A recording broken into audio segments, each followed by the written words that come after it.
Praise the lord. మంచిది.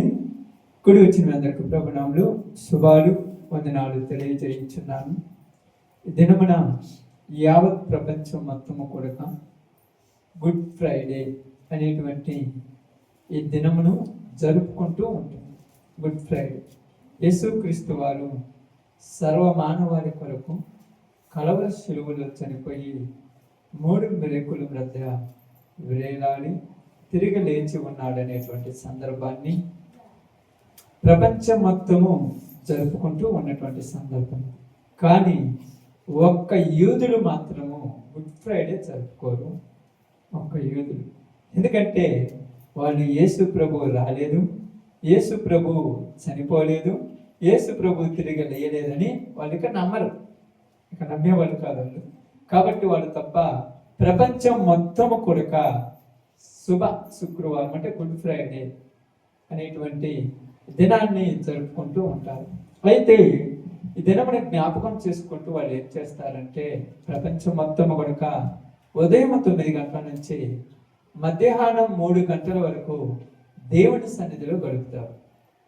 ఉదయము 9 గంటల నుంచి మధ్యాహ్నం 3 గంటల వరకు దేవుని సన్నిధిలో గడుపుతూ ఆయన మరణముల గురించి, ఆయన వేదనల గురించి, ఆయన పడిన శ్రమల గురించి జ్ఞాపకం తెచ్చుకుంటూ ఉంటారు. అలా జ్ఞాపకం తెచ్చుకుంటూ అలాంటి పరిస్థితిని వాళ్ళు ఊహించుకుంటూ అలాగ సన్నిధిలో గడుపుతూ ఉంటూ ఉంటారు. అదే విధముగా ఇంకా మనం ఆలోచిస్తే పోయిన ఆదివారం మొదలుకొని ఈ ఆదివారం వరకు కూడా పవిత్ర వారముగా దీన్ని చాలా మంది నిర్ణయిస్తూ ఉంటారు. పవిత్రమైన వారముగా ఈ వారమంతా కూడా క్రైస్తవులు ఎక్కువ శాతము ప్రార్థనలోనే గడుపుతుంటారు. ఎక్కువ శాతం ప్రార్థనలోనే గడపడానికి ఇష్టపడుతూ ఉంటారు. కాబట్టి ఏది ఏమైనా కూడా ఇప్పుడు మనము ఇక్కడ కొన్ని విషయాలు జాగ్రత్తగా ధ్యానిద్దాం. కొన్ని విషయాలు చాలా శ్రద్ధగా ధ్యానించడానికి సిద్ధపడదాం. ఎలాగంటే బైబిల్ గ్రంథంలో ఉన్నటువంటి కొన్ని సందర్భాలను, కొన్ని పరిస్థితులను మనం ఆలోచించుకొని ముందుకు సాగటానికి ప్రయాసపడదాం. ఇక్కడ చదవబడినటువంటి లేఖనాలలో నుంచి కొన్ని విషయాలను మనం ముందుకు తీసుకుంటూ లేఖనాలలో ఉన్న భాగములను అర్థం చేసుకుంటూ ప్రయాసపడుతూ ముందుకు వెళ్ళడానికి ప్రయాసపడదాం. మనం చూసినప్పుడు ఆలోచించినప్పుడు ఈ యొక్క శిలువను గురించినటువంటి ఈ యొక్క వార్త అనేకమైన వారికి ఇది ఎలాగున్నదని రాయబడిందంటే బైబిల్ గ్రంథంలో కొరింథీయులకు రాసినటువంటి మొదటి పత్రిక 1వ అధ్యాయము, కొరింథీయులకు రాసినటువంటి మొదటి పత్రిక 1వ అధ్యాయము 18వ వచనాన్ని ఒక్కసారి మనం చదువుదాం. సిలువను గురించిన వార్త నశించుచున్న వారికి వెర్రితనము గాని రక్షింపబడుచున్న మనకు దేవుని శక్తి అయి ఉన్నది. అంటే సిలువ అనేటువంటి ఈ యొక్క మాట చాలా రకాలుగా మనం ఆలోచించి గమనించినప్పుడు సిలువ అనేది దేనికి సాదృశ్యం ఉందంటే తప్పు చేసిన వాళ్ళను బంధించేదాన్ని సిలువ అంటారు. సిలువ అవమానానికి సాదృశ్యం, సిలువ సిగ్గుకు సాదృశ్యం, సిలువ హేళనకు సాదృశ్యం. కాబట్టి సిలువ మరణం ఎవరికి ఇస్తారంటే తప్పు చేసిన వాళ్ళకు వేస్తారు, ఇంకా ఎవరికి వేయరు. ఎందుకంటే పిలాతు కూడా చాలా చక్కగా ఆలోచిస్తూ అంటాడు, ఒక మాట మాట్లాడుతూ అంటాడు, ఇదిగో ఈయనలో నాకు ఏ నేరము కనపడలేదు, మరి ఎందుకైనా సిలువ వేయాలన్నప్పుడు నేరము కనపడలేదని అయినా వాళ్ళు ఏమన్నారంటే సిలువ వేయాలి, సిలువ వేయాలి, సిలువ వేయాలి.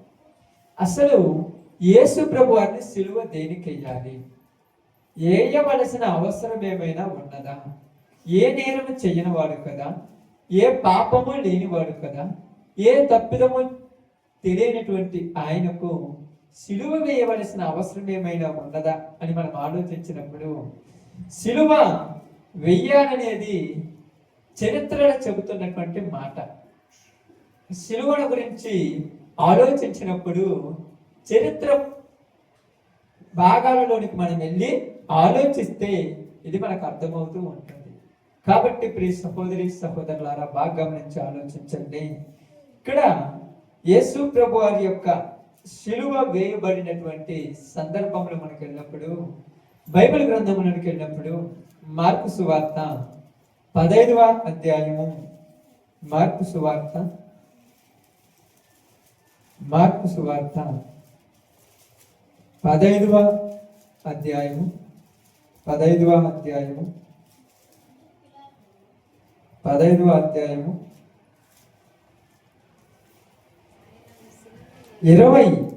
వచనాన్ని జాగ్రత్తగా చదవండి.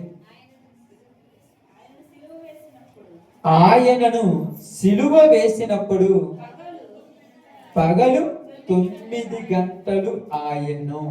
అదే విధముగా 34 నుంచి చదవండి. 3 గంటలకు యేసు ఎలోయి ఎలోయి లామ సబక్తాన అని బిగ్గరగా కేక వేసెను. చాలు. సిలువకు అప్పగించింది ఎంత టైము? ఏ టైములో? ఉదయము 9 గంటలకు, పగలు 9 గంటలు అంటే సిలువ వేసినప్పుడు ఉదయం 9 గంటలైంది. బాగండి, సిలువ వేసినప్పుడు ఉదయం 9 గంటలైంది. సిలువలో నుంచి దింపే టైంలో ఆయన ప్రాణం విడిచినప్పుడు ఎంత అయింది? మధ్యాహ్నం 3 గంటలైంది. ఉదయం 9 గంటలకు సిలువకు అప్పగించి ఉదయం 9 గంటల నుంచి మధ్యాహ్నం 3 గంటల దాకా సిలువ మీద యేసు ప్రభు వారు ఉన్నాడు. ఇప్పుడు మీరందరూ కూడా కొన్ని విషయాలు గమనించి ఆలోచిస్తే, ఉదయము 9 గంటలకే ఎందుకు సిలువ వేయాలి? 10 గంటలకు వేస్తే ఇబ్బంది ఏమన్నా? లేకపోతే 8 గంటలకు వేయొచ్చు కదా?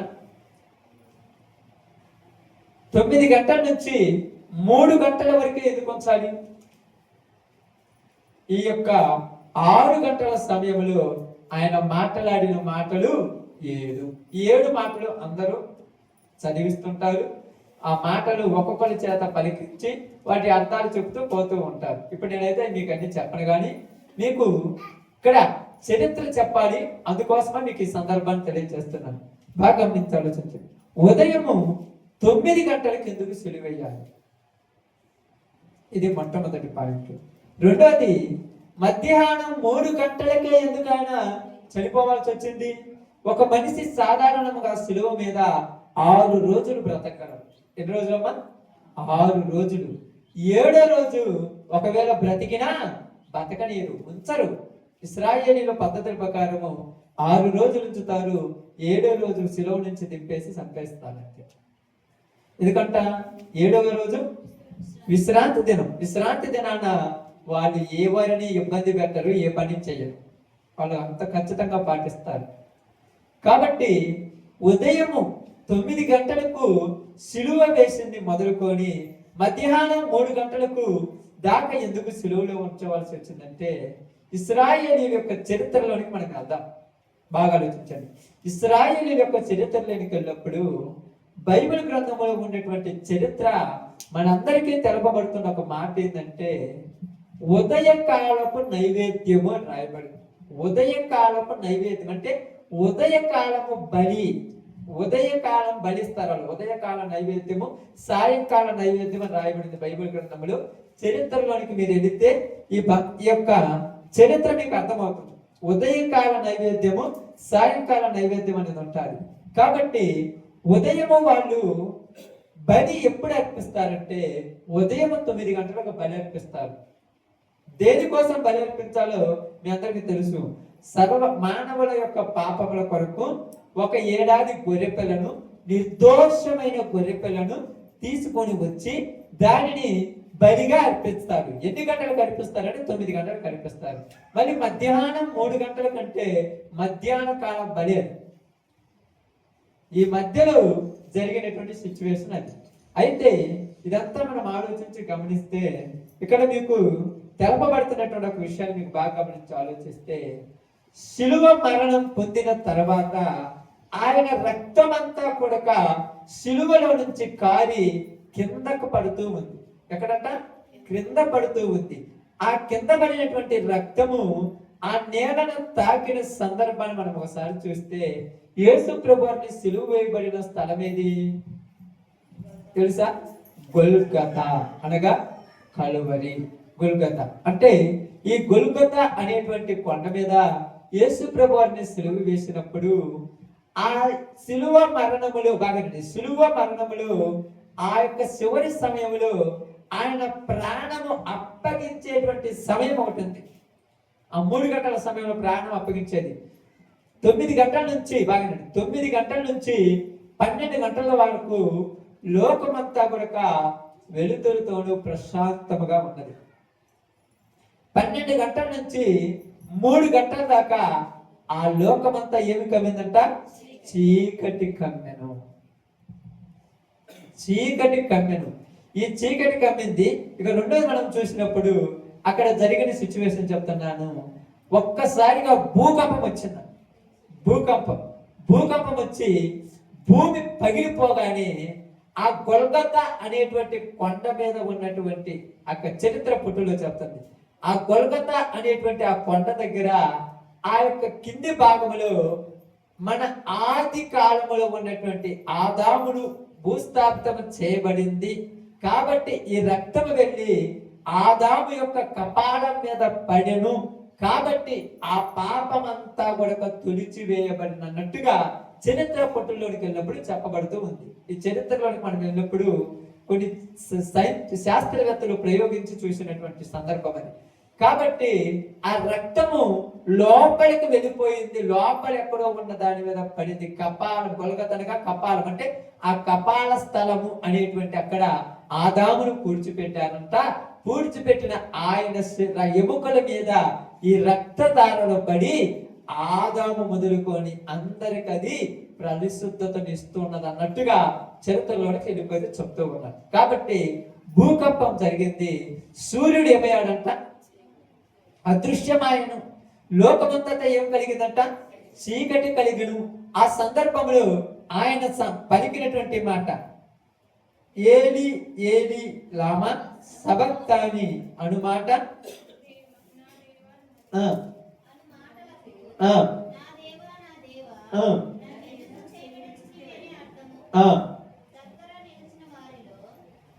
చూడండి, ఇక్కడ చూసినప్పుడు ఆ యొక్క మాట అంటే ఆయన ఎప్పుడైతే మాట పలికాడో ఆ మాట పలకగానే తన దగ్గర ఉన్నటువంటి తన ప్రాణమును విడిచాడు. విడిచినప్పుడు 38వ వచనం చదవండి. ఇక్కడ 38వ వచనం మనకు చాలా ముఖ్యమైనది. అప్పుడు దేవాలయపు తెర పై నుండి కిందికి 2గా చినిగెను. ఎప్పుడైతే యేసు ప్రభువారు ప్రాణం విడిచాడో, ఎప్పుడైతే యేసు ప్రభువారు తన ఊపిరి తన ఆయుస్సుని విడిచిపెట్టాడో అప్పుడు దేవాలయానికి ఇలాగ ఉన్నటువంటి ఒక తెర అటు ఇటు 2గా చీలిపోయింది. ఈ సందర్భాన్ని అక్కడ ఉన్న వాళ్ళందరూ చూసి ఎంత మందముగా ఉన్న తెర, ఇంచుమించు 4 ఇంచులు అంటే 8 అంగుళాలంటే ఎంత మందముగా ఉన్న తెరను గొడ్డలతో గాని రంపములతో పోసినా అది తెగదంట. అలాంటి మందమైనటువంటి ఆ తెర ఎంతగా తెగిపోయిందని కారణం ఏంటంటే ఇది ఎప్పుడు తెగిందంటే అక్కడ కొండ మీద సిలువలో యేసు ప్రభువారు ప్రాణము విడిచెను, తెర చినిగెను. 2 ఒకేసారి జరిగాయి. సెకండ్ అయినా, క్షణమైనా, గడి అయినా, ఒక్క కనురెప్ప మాట అయినా సమయం అనేది ఆలస్యం లేకుండా అక్కడ ప్రాణం విడిచెను, ఇక్కడ తెర చినిగెను. 2 ఒకే సందర్భంలో జరిగినాయి. ఏమిటంటే మనుషులందరికీ గొప్ప రక్షణ ఇవ్వటానికి రక్షకుడు ఉదయించాడు అనటానికి ఇది ఒక నిదర్శనము. ఇంకా అక్కడున్న వాళ్ళలో అనేకులు ఏమనుకున్నారంటే ఈయనెవరు? గొప్పవాడు, నిజముగా ఇతడు దేవుని కుమారుడే, అందుకే ఇవన్నీ జరుగుతున్నాయి. చీకటి ఏమైంది చూడండి, చీకటి ఒక్కసారిగా పారద్రోల వేయబడింది. ఇక చీకటికి మనుషుల మీద పెత్తనం లేకుండా చీకటిలో నుంచి వెలుగు ప్రకాశించను కాకన్నా ప్రభువే ఈ యొక్క చీకటిలో తన ప్రాణమును విడిచగానే మరలా వెలుతురు కలిగినట్టుగా వచ్చేసింది. శిలువలో జరిగిన సందర్భం, శిలువలో జరుగుతున్న సందర్భం. ఇలాంటి సిచ్యువేషను ఇలాంటి సందర్భం జరుగుతున్నప్పుడు బాగా మీరు గమనించి ఆలోచిస్తే ఇక్కడ జరిగినటువంటి ఒక గొప్ప విషయం ఏమిటంటే ప్లీజ్ సహోదరి సహోదరులారా, ఇక్కడ జరిగినటువంటి ఒక ప్రాముఖ్యమైన విషయం ఏమిటంటే ఆయన శిలువలో ఉన్నప్పుడు అక్కడ మనం చూసినటువంటి సందర్భం ఏంటి, ఒక విషయం మనం గమనిస్తే ఆ దేవాలయ చిరిగిన తర్వాత అక్కడ ఎంతో మంది ఎన్నో విధాలుగా ఏంటి అసలు ఇది ఎందుకు జరిగింది, ఇలా జరగడానికి గల కారణం ఏమిటి, దేవాలయపు తీరం చెరిగిందంటే అయ్యో ఇప్పుడు అతి పరిశుద్ధ స్థలం మనకు కనపడుతున్నదే, అతి పరిశుద్ధ స్థలంలోనికి మనం వెళితే చచ్చిపోతామన్న భయం ఏర్పడింది. కానీ తెరే లేదు కాబట్టి అతి పరిశుద్ధ స్థలంలోనికి అర్హత యేసు ప్రభు మరణం ద్వారా కలిగింది. అతి పరిశుద్ధ స్థలంలోనికి అర్హత యేసు ప్రభు మరణము ద్వారా కలిగినది. ఇప్పుడు మనం బాగా గమనించి ఆలోచించినప్పుడు కొన్ని విషయాలు ఇప్పుడు మనం జాగ్రత్తగా తెలియచేద్దాము. ఇప్పుడు పాత నిబంధనలో ఉన్న సందర్భాన్ని తీసుకొని కొత్త నిబంధనలో ఉన్నటువంటి యేసు ప్రభు యొక్క మరణానికి సాదృశ్యమైనటువంటి దాన్ని మనం ఆలోచిద్దాం. బైబిల్ గ్రంథంలో మీరు బాగా వెళ్ళి ఆలోచించి చూస్తే నిర్గమకాండంలోనికి ఒకసారి వెళ్దాం. నిర్గమకాండం 12వ అధ్యాయం. నిర్గమకాండము 12వ అధ్యాయం.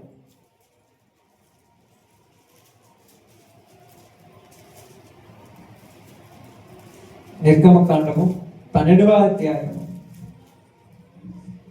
43వ వచనాన్ని జాగ్రత్తగా చదువుదాం. మరియు యెహోవా మోషే అహరోనులతో ఇట్లనెను, ఇది పస్కా పండుగను గూర్చిన కట్టడ అనను. ఇది పస్కా పండుగను గూర్చిన కట్టడ అంటే దేవుడు మోషేకు అహరోనుకు ఇద్దరికి కొన్ని విషయాలు చెప్తున్నాడు. ఏమని మాట్లాడుతున్నాడంటే పస్కాను మీరు ఆచరించాలి అన్నాడు. ఏంటంట పస్కా. పస్కా అంటే దాటిపోవటం అని అర్థం. పాస్ ఓవర్ అంటారు. పాస్ ఓవర్ దాటిపోవటం. ఏమి దాటిపోవటం? ఐగుప్తు దేశంలో 430 సంవత్సరములు బానిసలుగా ఉన్నటువంటి ఇశ్రాయేలు ప్రజల గురించి ఇక్కడ మనం అర్థం చేసుకోవాలి.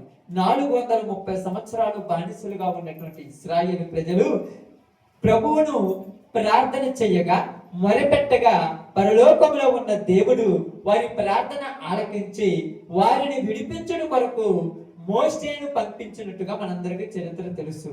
కాబట్టి ఇక్కడ 430 సంవత్సరాల తర్వాత దేవుడు వాళ్ళను బయటికి పంపించడానికంటే ముందుగా ఒక గొప్ప కార్యం అక్కడ చేసినట్టుగా మనకు చరిత్ర చెబుతుంది.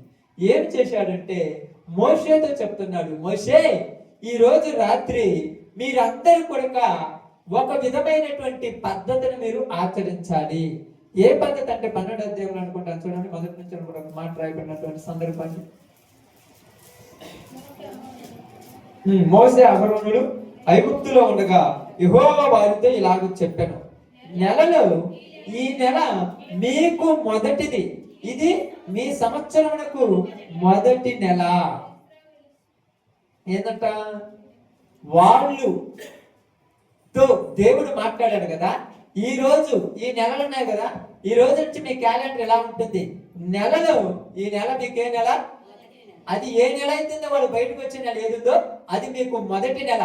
సంవత్సరంలో ఈ నెలను మీరు ఎలా ఏం చేయాలి? మొదటి నెలగా చూసుకోవాలి. చూడండి, ఇది మొదటి నెల, ఇది మీ సంవత్సరమునకు మొదటి నెల. మీరు ఇశ్రాయేలీల సర్వ సమాజముతో ఈ నెల దశమి నాడు వారు తమ తమ కుటుంబముల లెక్క చొప్పున ఒక్కొక్కడు గొర్రె పిల్లనైనను మేక పిల్లనైనను, అనగా ప్రతి ఇంటికి ఒక గొర్రె పిల్లనైనను ఒక మేక పిల్లనైనను తీసుకొనవలెను. ఆ పిల్లను తినుటకు ఒక కుటుంబము చాలకపోయిన ఎడల వాడును వాని పొరుగు వాడును తమ లెక్క చొప్పున దాన్ని తీసుకొనవలెను. ఆ గొర్రె పిల్లను భుజించుటకు ప్రతి వాణి భోజనమును పరిమితిని బట్టి వారిని లెక్కింపవలను. నిర్దోషమైన ఏడాది మగ పిల్లను తీసుకొనవలను. గొర్రెలలో నుండి అయినను మేకలలో నుండి అయినను దానిని తీసుకొనవచ్చును. ఆమేన్. ఇక్కడ ఏం చెప్తున్నాడంటే, ఇదిగో నెలలలో ఈ నెల నీకు మొదటి నెల. ఇది ఏ నెల? మొదటి నెల. ఈ నెల దశమి నాడు అంటే 10వ రోజు మీకు ఏం జరుగుతుంది? ఇది మీకు ఈ నెల దశమి నాడు మీరేం చేయాలంటే, ప్రతి ఒక్కడు మీ గొర్రెల మందలలో గాని మేకల మందలలో గాని ఏడాది గొర్రెపల్లి అంటే సంవత్సరం గొర్రెపల్లి తీసుకోవాలి. సంవత్సరం కంటే తక్కువ ఉండకూడదు, ఖచ్చితంగా సంవత్సరం అయి ఉండాలి. ఆ గొర్రె పిల్లను 10వ రోజు తీసుకున్న మీరు ఈ 4 రోజులు దాన్ని ఏం చేయాలి? మీరు పరీక్షించాలి. ఎన్ని రోజులు? 4 రోజులు. అంటే 10వ రోజు తీసుకున్నారు కదా, 10, 11, 12, 13 అంటే ఈ 4 రోజులు దాన్ని ఏం చేయాలి? మీరు పరీక్షించాలి. ఏమని పరీక్షించాలి? అది అపవిత్రమైనదా? ఏమైనా దాంట్లో ఒకవేళ ఎలాంటి అపవిత్రమైనది ఉన్నను, మచ్చైనను, డాలైనను, ఎలాంటి కళంకమైనది ఉన్నా అది మీకు ఆ పస్కా బలి అర్పించడానికి మీకు పనికిరాదు. వెంబడి దాన్ని తీసి పక్కన పెట్టాలి. మీకు ఈ 4 రోజులు మీరు పరీక్షలో పెట్టాలి దాన్ని. అందుకని మనకు కూడా బైబిల్ గ్రంథంలో చూసినట్టుగా మట్టల ఆదివారం అనే రోజున యేసు ప్రభు వారు ఒక గాడిదను తీసుకొని వచ్చి దాని మీద ఎక్కి ఎక్కడికి వెళ్తున్నాడు? యెరూషలేమునికి వెళ్తున్నాడు. ఆమేన్. ఎక్కడికి వెళ్తున్నాడమ్మా? యెరూషలేమునికి వెళ్తున్నాడు. సోమ, మంగళ, బుధు, గురు ఈ 4 రోజులు కూడా ఆయనను ఏం చేయాలి? పరిశీలన చేయాలి. అందుకని ఏమన్నారు తెలుసా? నాలో పాపం ఉన్నదని మీలో ఎవరైనా నిరూపించగలరా అని అడుగుతున్నాడు అక్కడ. అంటే ఆయన ఏమి లేదు, పాపము లేదు. అందరూ ఏం చేస్తున్నారంట? కుశల ప్రశ్నలు అడుగుతున్నారంట, పరిశోధన చేస్తున్నారంట, ఏదేదో అడుగుతున్నారంట. ఆయనలో ద్వేషం ఏదైనా ఉన్నదేమో గుర్తించాలని ఆయనను అడుగుతుంటే, ఆయనను ఆ 4 రోజులు వాళ్ళు ఎంత పరీక్షించిన ఆయనలో పాపం అనేది కనపడలేదు. కాబట్టి 10వ రోజు తీసుకున్నటువంటి గొర్రె పిల్లను 4 రోజులు మీరు ఏం చేయాలి? పరీక్షించాలి. చూడండి, తర్వాత చూడండి. తీసుకొని ఈ నెల 14వ దినమున మీరు దాన్ని 7వ వచనం, ఈ నెల 14వ దినం వరకు మీరు దాన్ని నుంచుకొనవలెను. తర్వాత ఇశ్రాయేలీయుల సమాజపు వారందరూ తమ తమ కుటుంబములలో సాయంకాలమందు దాన్ని చంపి దాని రక్తము కొంచెము తీసి తాము దాన్ని తిను ఇర్ర ద్వారబంధపు 2 నిలువు కమ్మీల మీదను పై కమ్మి మీదను చల్లి ఆ రాత్రియే వారు అగ్ని చేత కాల్చబడిన ఆ మాంసమును పొంగని రొట్టెలను తినవలెను. చేరుకోరలతో దాన్ని తినవలెను. దాని తలను దాని కాళ్ళను దాని అంతరములను అగ్నితో కాల్చి దాన్ని తినవలెను. దానిలో ఉడకనదైనను నీళ్లతో వండబడనదైనను తినకూడదు. ఉదయకాలం వరకు దానిలోనిదేదియు మిగిలి ఉండకూడదు. ఉదయకాలం వరకు దానిలో మిగిలినది అగ్నితో కాల్చివేయవలెను. మీరు దానిని తినవలసిన విధమేమనగా, నేను అడుగుమంటే ఇదంతా మామూలుగా చెప్పుకుంటూ వస్తున్నారు. కాబట్టి ఇక్కడ అంటున్నారు, బాగా గమనించి ఆలోచించండి. ఇలాగా దానిని తీసుకొని సాయంకాలం దాన్ని ఏం చేయాలంట? చంపేయాలి. ఎప్పుడు? సాయంకాలం అంటే 6 అవచ్చు, 7 అవచ్చు, 8 అవచ్చు, 4 అవచ్చు, 3 అవచ్చు. ఇశ్రాయేలీయుల యొక్క దినములు వేరు, మన దినాలు వేరు. అది మీరు బాగా గుర్తుపెట్టుకోండి. వాళ్ళ దినాలు వేరు, మన దినాలు వేరు. మనకు వాళ్ళకు ఒక దినము కాదు. వాళ్ళకు ఉదయ సాయంకాలం అయితే ఒక దినం, ఉదయ సాయంకాలం ఒక దినం వాళ్ళకు. అందుకే బైబిల్ ఏం రాయబడింది? అస్తమయమును ఉదయమును కలుగగా అస్తమయమును ఉదయము కలుగగా ఒక దినం ఆయను. బైబిల్లో వాళ్ళ యొక్క పద్ధతులు అలాగే ఉన్నాయి. సాయంకాలమున దాన్ని ఎన్ని గంటల కంటే మీ అందరికీ బాగా అర్థం చేసుకుంటే 3 గంటల సమయంలో దాన్ని వధించాలి. వధించిన తర్వాత దాన్ని అంతటిని కూడా మీరు బాగా ఉడకబెట్టుకొని మంచిగా సాయంకాలం కల్లా తినేసేయాలి. రాత్రి కాలం ఏం చేయాలి? తినేసేయాలి. ఎందుకంటే 3 గంటలకు మీరు దాన్ని వధిస్తేనే కదా నైట్ కాలం మీరు తినేసేది. లేకపోతే 8 గంటలకు దాన్ని కైమా చేసి 8 గంటలకు తింటాం మీరు బాగానండి. 3 గంటలకు దాన్ని వధిస్తారు వాళ్ళు. అది బలి నైవేద్య సమయం కాబట్టి ఆ సమయంలో వధించి దానిని తీసిన తర్వాత దాన్ని తినే విధంగా చెప్పారు. అదంతా తినిన తర్వాత రక్తమును చూడండి, రక్తమును ఏం చేయాలంట? రక్తమును ఒలిపించాలి. అంటే ఒలికించాలి. రక్తమును తినకూడదు, రక్తమును తినకూడదు. కానీ వీళ్ళు ఏం చేశారు? రక్తం అంతా ఒక పాత్రలో పట్టుకొని ఆ రక్తమును తీసుకెళ్లి నిలువు కమ్మీకి అడ్డ కమ్మీకి పూసుకోవడం చెప్పాడప్ప. నిలువు కమ్మి కాదు. ఇక్కడ చూడండి ఎన్ని వచ్చినాము? 13 వచ్చాం. చదవండి. మీరున్న ఇండ్ల మీద ఆ రక్తం నీ గుర్తుగా ఉండును. నేను రక్తమును చూసి మిమ్మును నశింపచేయక దాటిపోవుదును. నేను ఐగుప్తు దేశమును పాడు చేయుచుండగా మిమ్ము సంహరించుటకు తెగులు మీ మీదకి రాదు. కాబట్టి ఈ దినము మీకు జ్ఞాపకార్థమైనదగును. మీరు యెహోవాకు పండుగగా దానిని ఆచరింపవలను. తరతరములకు నిత్యమైన కట్టడగా దానిని ఆచరింపవలను. 7 దినములు పులిన రొట్టెలు తినవలను. ఏం చేయబడింది? ఈ రక్తమును తీసుకొని మీరు ఏం చేయాలంట? రక్తమునికి ఏం చేయాలంట? ఆ ద్వారములకు ఆ యొక్క నిలువు కమ్మిలు కానీ అడ్డ కమ్మి కానీ పూసుకున్నప్పుడు ఈ రాత్రి కాల సమయం బాగానండి. ఈ రాత్రి మరణదూత ఐగుప్తు దేశంలో తిరుగుతుంది. ఏంటంటది? మరణదూత ఐగుప్తు దేశంలో తిరుగుతుంది. ఆ మరణదూత ఐగుప్తు దేశం అంతటా సంచరించుచున్నప్పుడు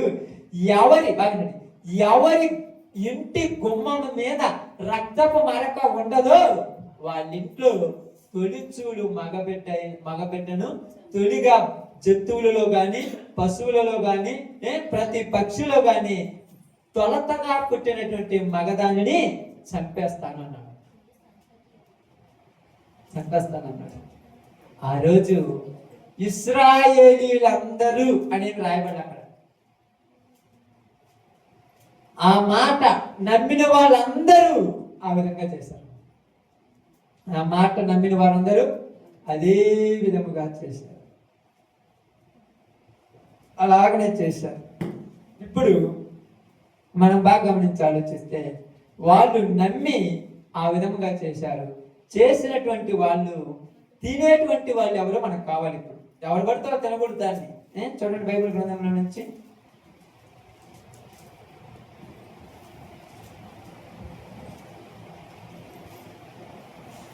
అదే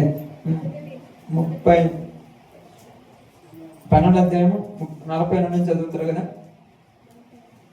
44 నుంచి 43 నుంచి చదవండి. మరియు యెహోవా మోషే అహరోనులతో ఇట్లనెను. ఇది పస్కా పండగకు వచ్చిన కట్టడ. పస్కా అంటే ఏంటి? పాస్ ఓవర్, దాటిపోవటము. మరణ దూత ఈ రోజు రాత్రి మీ ప్రాంతంలో సంచరించుతున్నది కనుక మీరు నా మాట నమ్మి ఆ యొక్క గొర్రె పిల్ల యొక్క రక్తము మీ యొక్క ద్వార బంధనములకు పూసుకొని ఎడల మరణ దూత మీ ఇంట్లోనికి రాదు. అది అందుకోసం అదంతా చదివించింది. కాబట్టి పస్కా నమ్మినటువంటి వాళ్ళందరూ కూడా ఆ పస్కా గొర్రె పిల్లను వధించి ఆ రక్తమును ద్వారబంధంలో పూసుకున్నారు. ఇప్పుడు కట్టడ చెప్తున్నారు. కట్టడ బాగినండి. అన్యుడు ఎవడును దానిని తినకూడదు గాని. ఎవడంట? అన్యుడు. అన్యుడు అంటే ఎవడు? ఇశ్రాయేలీయుడు కానివాడు అన్యుడు. మిగతా వాడు ఎవరైనా కానీ ఇశ్రాయేలీయుడు కానివాడు అన్యుడు. అన్యుడు ఎవడును దానిని తినకూడదు. మరి అన్యుడు తినకపోతే మరి ఎలా తినాలంటే తర్వాత చెప్తున్నాడు చూడండి. కానీ వెండితో కొనబడిన దాసుడును సున్నతి పొందిన వాడైతే దానిని తినవచ్చును. మళ్ళీ ఏమంటున్నాడు, మీరు ఎవరినైనా కొన్నారనుకోండి వెండితో, ఒకవేళ మీ ఇంట్లో దాసులుగా ఉండటానికి, మీ ఇంట్లో పనివాళ్ళుగా ఉండటానికి కొనుక్కున్నారనుకోండి వెండితో కానీ బంగారంతో కానీ, ఎలా కొనాలో తెలుసా మీకు? కొనే పద్ధతి తెలుసు. ఇశ్రాయేలీయులు ఎవరినైనా కొనుక్కుంటారు దాసులుగా, ఎలా కొంటారో తెలుసా? కొనుక్కోటానికి కొంత వేల ఉండేది. కొంత వేల, ఎంత పడితే అంత కాదు, ఒక వేల, ఒక పద్ధతి ప్రకారం ఉండేది.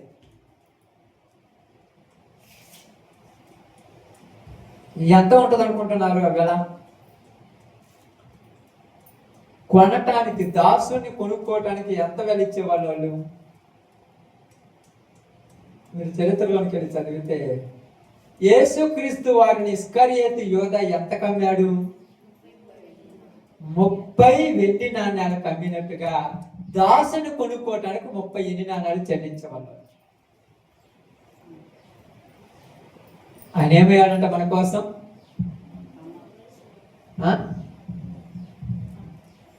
దాసుడు. అమ్మివేయబడ్డాడు. 30 వెండి నాణ్యాలకు కొనుక్కోబడ్డాము దాసులు. ఇశ్రాయేలీయులు ఎవరినైనా దాసులుగా కొనుక్కోవాలంటే 30 వెండి నాణ్యాలు ఇచ్చి వాళ్ళను కొనుక్కొని తన ఇంట్లో దాసులుగా పెట్టుకునేవారు. కాబట్టి ఇక్కడ దాసులు కొన్నాడు, దాసుడుగా ఆయనను. ఎవడైనా అన్యుడిని కొనుక్కుంటే వాడు పస్కాను తినాలంటే దానికి ఒక పద్ధతి ఉన్నది. ఆ పద్ధతి ఏమిటి తెలుసా? సున్నతి చేయించేది. సున్నతి లేకపోతే వాడు తినకూడదు. అక్క ఎండంత రాముగా తెలుసా? చెమట్లో దారం పోసుకుంటుంది తెలుసు, ప్రశాంతంగా నిద్రపోతున్నారు. అదే నిజం కదా. అసలు ఇంత ఎండలు, ఎర్రటి ఎండలు ఉంటుంది, 45 డిగ్రీలు, 35, 40 డిగ్రీలు వేడిలో నిద్ర వస్తుందంటే మామూలు విషయం అనుకున్నారు. మామూలు విషయం కాదు కదా, ఆశ్చర్యమే కదా. ఇది ఒక వండర్, ఇది కూడా ఆలోచించదగింది. బయట నేను చెట్టు కింద అయినా బాగుంటది, కానీ ఇక్కడ మరీ ఆ రేకులు కదా మామూలు అనుకుంటున్నాను. ఇది ఒక వండర్ అసలు. వదిలేస్తే దాని గురించి మనకి ఎందుకు. కాబట్టి దాసుడైనను, ఆ దాసుడు కొన్ని ఉంటే వాడు ఏం చేయాలంట? సున్నతి పొందిన వాడైతే దానిని తినవచ్చును. ఒకవేళ పరదేశీయు కూలికి వచ్చిన దాసుడును దానిని తినకూడదు. మీరు ఒక్క ఇంటిలోనే దానిని తినవలను. దాని మాంసములో కొంచెమైనను ఎంట నుండి బయటకు తీసుకొని పోకూడదు. దానిలో ఒక్క ఎముకనైనను మీరు ఇరువకూడదు. ఇశ్రాయేలీయుల సర్వ సమాజము ఈ పండగను ఆచరించవలను. నీ యొద్ద నివసించు పరదేశి యెహోవా పస్కాను ఆచరింప గోడిని ఎడల అతనికి కలిగిన ప్రతి మగవాడు సున్నతి పొందవలను. తర్వాత అతడు సమాజములో చేరి దానిని ఆచరించవచ్చును. అట్టివాడు మీ దేశములో పుట్టిన వానితో సముడగును. సున్నతి పొందని వాడు దానిని తినకూడదు. ఆమేన్. ఇదంతా ఇప్పుడు దేనికయ్యా మాకంటే ఇదే ఇప్పుడు ప్రాముఖ్యము. పస్కాకు, గుడ్ ఫ్రైడేకి ప్రాముఖ్యం ఇదే. ఇక్కడ ఏడాది నిర్దోషమైన గొర్రె పిల్లను మగని తీసుకోవడం వలన రాయబడింది. తీసుకున్నారు. తీసుకున్న దాన్ని తెచ్చుకొని తన ఇంట్లో ఉంచుకున్నాడు. 14వ రోజు వరకు దాన్ని పరిశీలన చేశారు.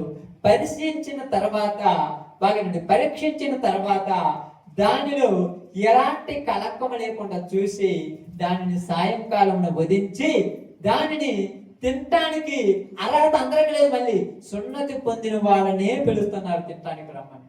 ఒకవేళ ఎవరైనా వచ్చి నేను తింటానంటే వద్దు, సున్నతి పొందితేనే తినాలి, లేకపోతే తినకూడదు. మరి నేను సున్నతి పొందకుండా తింటే ఏమవుతుందంటే, సున్నతి పొందకుండా మీరు తింటే వాడు ఏమవుతాడంట? దేశస్థునికి మేలు నివసించు పరదేశిని దీని గురించి ఒకటే ఇది ఉండవలను. ఇశ్రాయేలీయులందరూ అలాగే చేసిరి. యెహోవా మోసే అహరోనులకు ఆజ్ఞాపించినట్లు చేసిరి.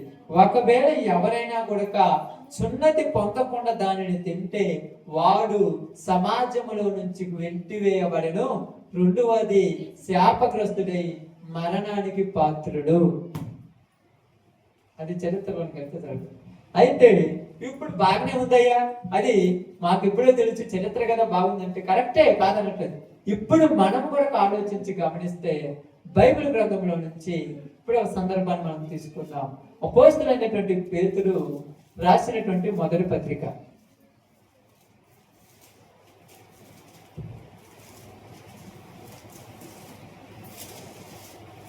1వ అధ్యాయం. పేతురు రాసినటువంటి మొదటి పత్రిక 1వ అధ్యాయం. తీసారమ్మా? చేసిన తర్వాత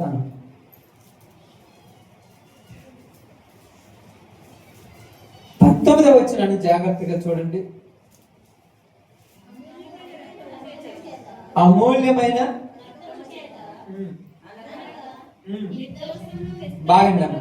అనగా నిర్దోషమును నిష్కళంకమునగు గొర్రె పిల్ల వంటి క్రీస్తు రక్తము చేత. బాగండి. అక్కడ ఇశ్రాయేలీయులు వాళ్ళ యొక్క ఇంటి ద్వారంలో నుంచి, బాగండి, వాళ్ళ యొక్క ఇంటి దగ్గర నుంచి మరణదోత పోవాలంటే వాళ్ళ గుమ్మానికి ఏం పూయాలి? నిర్దోషమైన గొర్రె పిల్ల రక్తము అని చెప్పండి. రక్తం అంటే కుదరదు, నిర్దోషమైన ఏడాది గొర్రె పిల్ల రక్తము. కాబట్టి ఇక్కడ కూడా నిర్దోషమైన గొర్రె పిల్ల ఇక్కడ మనకు కనపడుతుంది. ఆ గొర్రె పిల్ల ఎవరు? అమ్మే. అక్కడ గొర్రె పిల్ల మందలో నుంచి తెచ్చిందైతే ఇక్కడ గొర్రె పిల్ల నిర్దోషమైనది కావాలి. నిర్దోషమైన గొర్రె పిల్లను ప్రపంచం మొత్తం ఎదిగాడు, ఎక్కడా కనపడలా. వాళ్ళు సంవత్సరంలో ఒక్కసారి, ఏంటంటమ్మా అక్కడ ఎదగ రాయబడింది, ప్రతి ఏటా సంవత్సరంలో ఒక్కసారి. ఏ రోజు? నెలలో మొదటి నెల, సంవత్సరంలో మొదటి నెల 14వ తేదీ. 14వ తేదీన మీరు దీన్ని ఆచరించాలి. కావాలంటే మీరు బాగా గమనించి ఆలోచించండి. విషయాన్ని మీకు అర్థం కావటానికి లేవికాండం చూద్దాం ఒకసారి. లేవికాండం ఇది ఇక్కడే ఉంచండి. లేవికాండం అనుకుందాం. మీకు 2 విషయాలు చెప్పేసి ముందుకు వెళ్ళిపోదాం.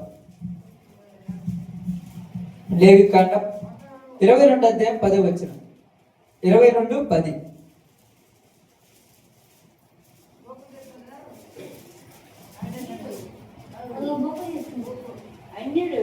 అన్యుడు ప్రతిష్ఠితమైన దానిని తినకూడదు. యాజకుని ఇంట నివసించు అన్యుడే గాని జీతగాడే గాని ప్రతిష్ఠితమైన దానిని తినకూడదు.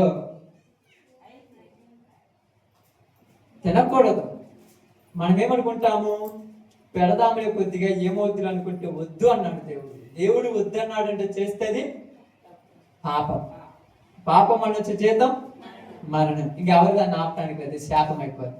ఇప్పుడు ద్వితీయోపదేశకాండము 16వ అధ్యాయము 1వ వచనం ఒకసారి చదువుదా.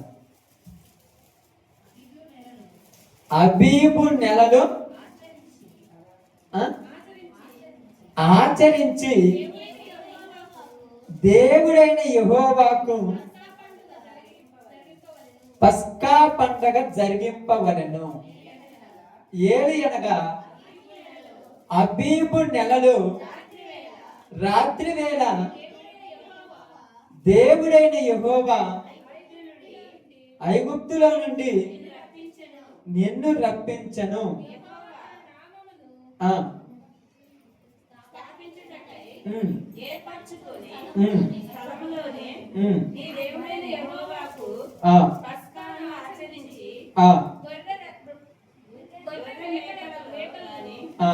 ఇదంతా మీరు చదివిందే ఉండదు, అదేముండదు.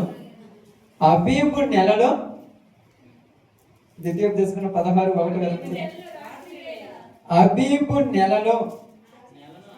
నెలను ఆచరించి నీ దేవుడైన యెహోవాకు పస్కా పండగ జరిగింపవలను. ఏలయనగా అబీబు నెలలు రాత్రి వేళ నీ దేవుడైన యెహోవా ఐగుప్తులో నుండి నిన్ను రప్పించెను. వాళ్ళకు మళ్ళా గుర్తు చేస్తున్నాడు. ఎందుకంటే అబీబు నెల అంటే, మరలా మీరు బైబిల్ గ్రంథంలోనికి సంఖ్యాకాండము సంఖ్యాకాండము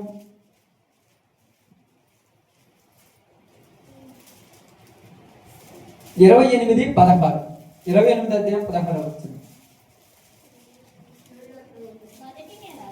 మొదటి నెల 14వ దినమున యెహోవాకు పస్కా పండుగ.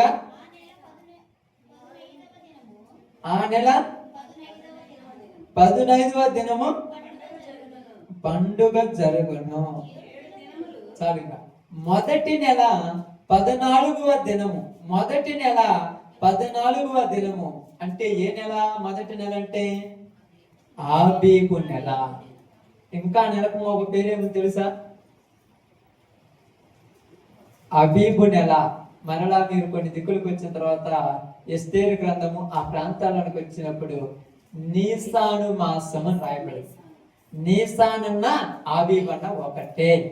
దానికి మీరేం కన్ఫ్యూజ్ కావద్దు. మళ్ళీ ఒకసారి ఎప్పుడైనా చదువుకున్నప్పుడు నీసాన్ అన్న ఆబీబ్ అన్న ఒకటి. అంటే ఈ నెల మొదటి నెల వాళ్ళకు, మనకు కాదు.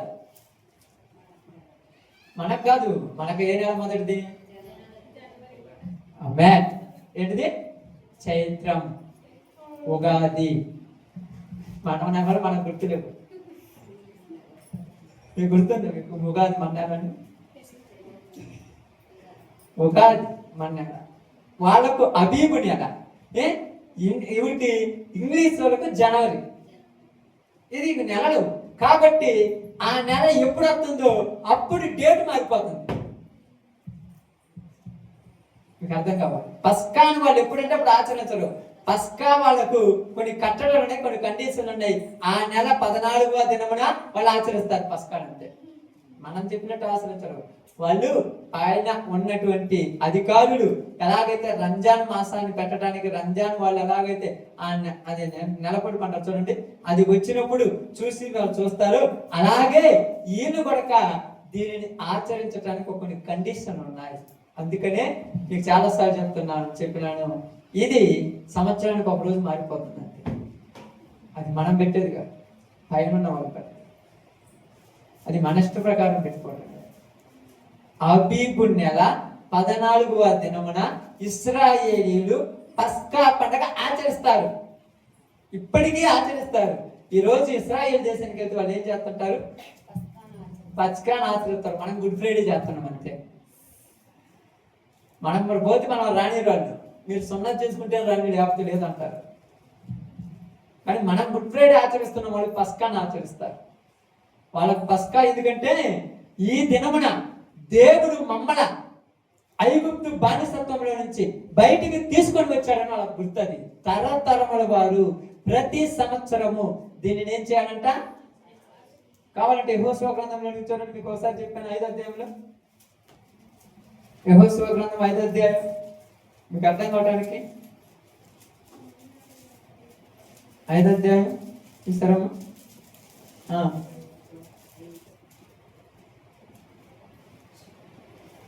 2వ వచనం చదువుకుంటాను. ఆ సమయమున యెహోవా రాతి కత్తులు చేయించుకొని మరలా ఇశ్రాయేలీయులకు సున్నతి చేయించమని యెహోషువకు ఆజ్ఞాపించగా, యెహోషువ రాతి కత్తులు చేయించుకొని సున్నతికి రాని స్థలం దగ్గర ఇశ్రాయేలీయులకు సున్నతి చేయించెను. యెహోషువ సున్నతి చేయించిన హేతు ఏమనగా, ఐగుప్తులో నుండి బయలుదేరిన వారందరిలో యుద్ధ సన్నద్ధులైన పురుషులందరూ ఐగుప్తు మార్గం అరణ్యములో చనిపోయిరి. బయలుదేరిన పురుషులందరూ సున్నతి పొందిన వారే కానీ ఐగుప్తుల నుండి బయలుదేరిన తర్వాత అరణ్య మార్గమందు పుట్టిన వారు ఎవరును సున్నతి పొందలేదు. యెహోవా మనకు ఈ దేశమును ఇచ్చేదనని వారి పితరులతో ప్రమాణము చేసెను. పాడు తేనెలు ప్రవహించు ఆ దేశమును తాను వారికి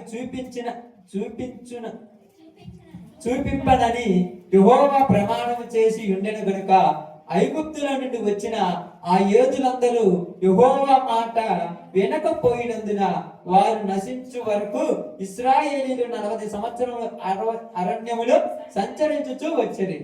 ఆయన వారికి ప్రతిగా పుట్టిన వారి కుమారులు సున్నతి పొంది ఉండలేదు కనుక వారికి సున్నతి చేయించను. ఏలయనగా మార్గమున వారికి సున్నతి జరగలేదు. కాబట్టి సమస్త జనము సున్నతి పొందుట తీరిన తర్వాత తాము బాగుపడు వరకు పాలెములోని తన చోట్ల నిలిచిరి. అప్పుడు యెహోవా, నేడు నేను ఐగుప్తు అవమానం మీ మీద నుండకుండా దొరిలించి వేసి ఉన్నానని యెహోషువతో అనెను. అందుచేత నేటి వరకు ఆ యొక్క స్థలం పేరు సున్నతిగిరి అని పెట్టెను. గిల్గాలును పేరు పెట్టెను. ఇశ్రాయేలీయులు గిల్గాలులో దిగి ఆ నెల 14వ తేదీన సాయంకాలమున యెరికో మైదానములో పస్కా పండగను ఆచరించిరి. ఆమేన్. అంటే ఇశ్రాయేలీయులు గిల్గాలులో దిగింది ఏ నెలలు? మొదటి నెల. 40 సంవత్సరాలు అయిపోయింది. బయటకు వచ్చింది కూడా ఏ నెలలో? మొదటి నెల బయటకు వచ్చింది. మళ్ళా మీరు ఆలోచించొద్దు, 40 సంవత్సరాలు అయిపోయింది. మొదటి నెల 14వ తేదీన ఏం చేశారు వాళ్ళు? పస్కాను ఆచరించారు. అంటే అరణ్యంలో ఆచరించారా లేదా?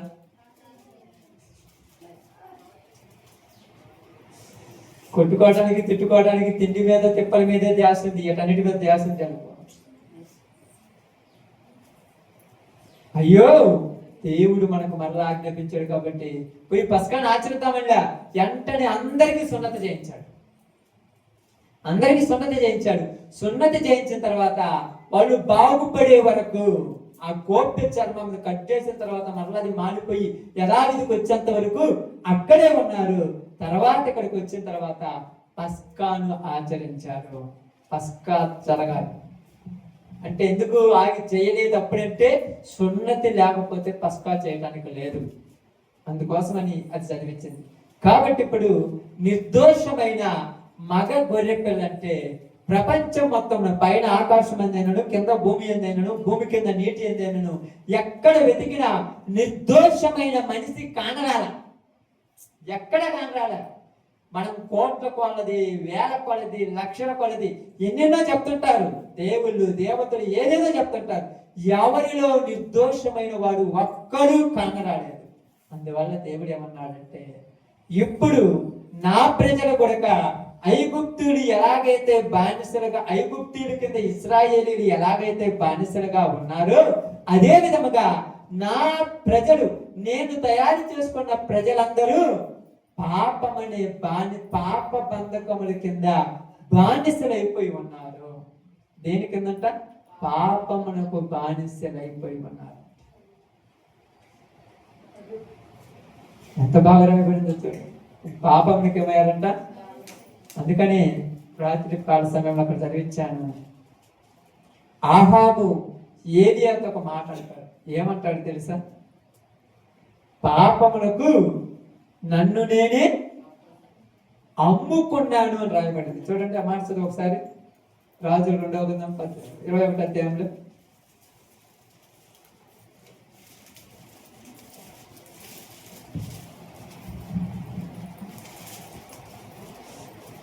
రాజులు 2వ గ్రంథం 21వ అధ్యాయంలో.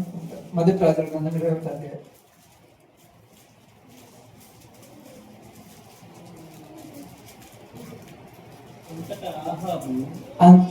ఎన్నో వచ్చిన 20వ వచ్చిన 20 చూడండి 20వ వచ్చిన. అంతటా ఆహాబు ఏలియాను చూసి, నా పగవాడ, నీ చేతిలో నేను చిక్కుబడితిన అని పలకగా ఏలియా ఇట్లనెను, యెహోవా దృష్టికి కీడు చేయుటకు నిన్ను నీవే అమ్ముకొని ఉన్నావు. నిన్ను నువ్వే ఎవరమ్మారు? ఎవరు అమ్మారమ్మా? ఆహాబుని ఎవరు అమ్మాడు? దేనికోసం అమ్ముకున్నాడు? దేనికోసం అమ్ముకున్నాడమ్మా తెలుసా? ద్రాక్ష తోట కోసం. నీ కాడ 100 ఎకరాలు ఉంది, పక్కనుడు 1 ఎకరా నీకు కావాలా? దావీదు దేనికి అమ్ముకున్నాడు తెలుసుగా? ఉరియా భార్య కోసం అమ్మేసుకున్నాడు. నీకు ఎంతో మంది భార్యలు ఉన్నారు, పక్కనోడు భార్య మీద నీకేం పోయే కాలం రా?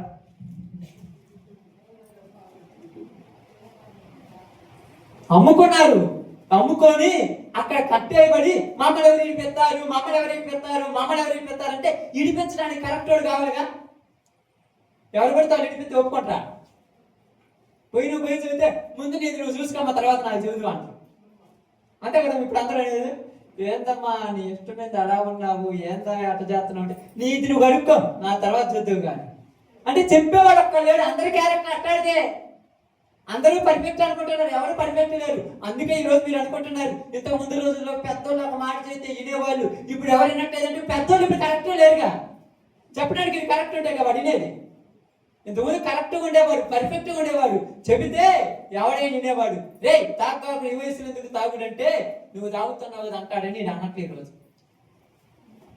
ఇప్పుడు ఏంద్రా తిరుగుతున్నావంటే నువ్వు తిరగట్లేదు అంటారని ఈడు అన్నట్లు ఈరోజు. పర్ఫెక్ట్ అనేవాడు అంటే చెప్పగలదు, నువ్వు పర్ఫెక్ట్ ఉండేది చెప్పడానికి.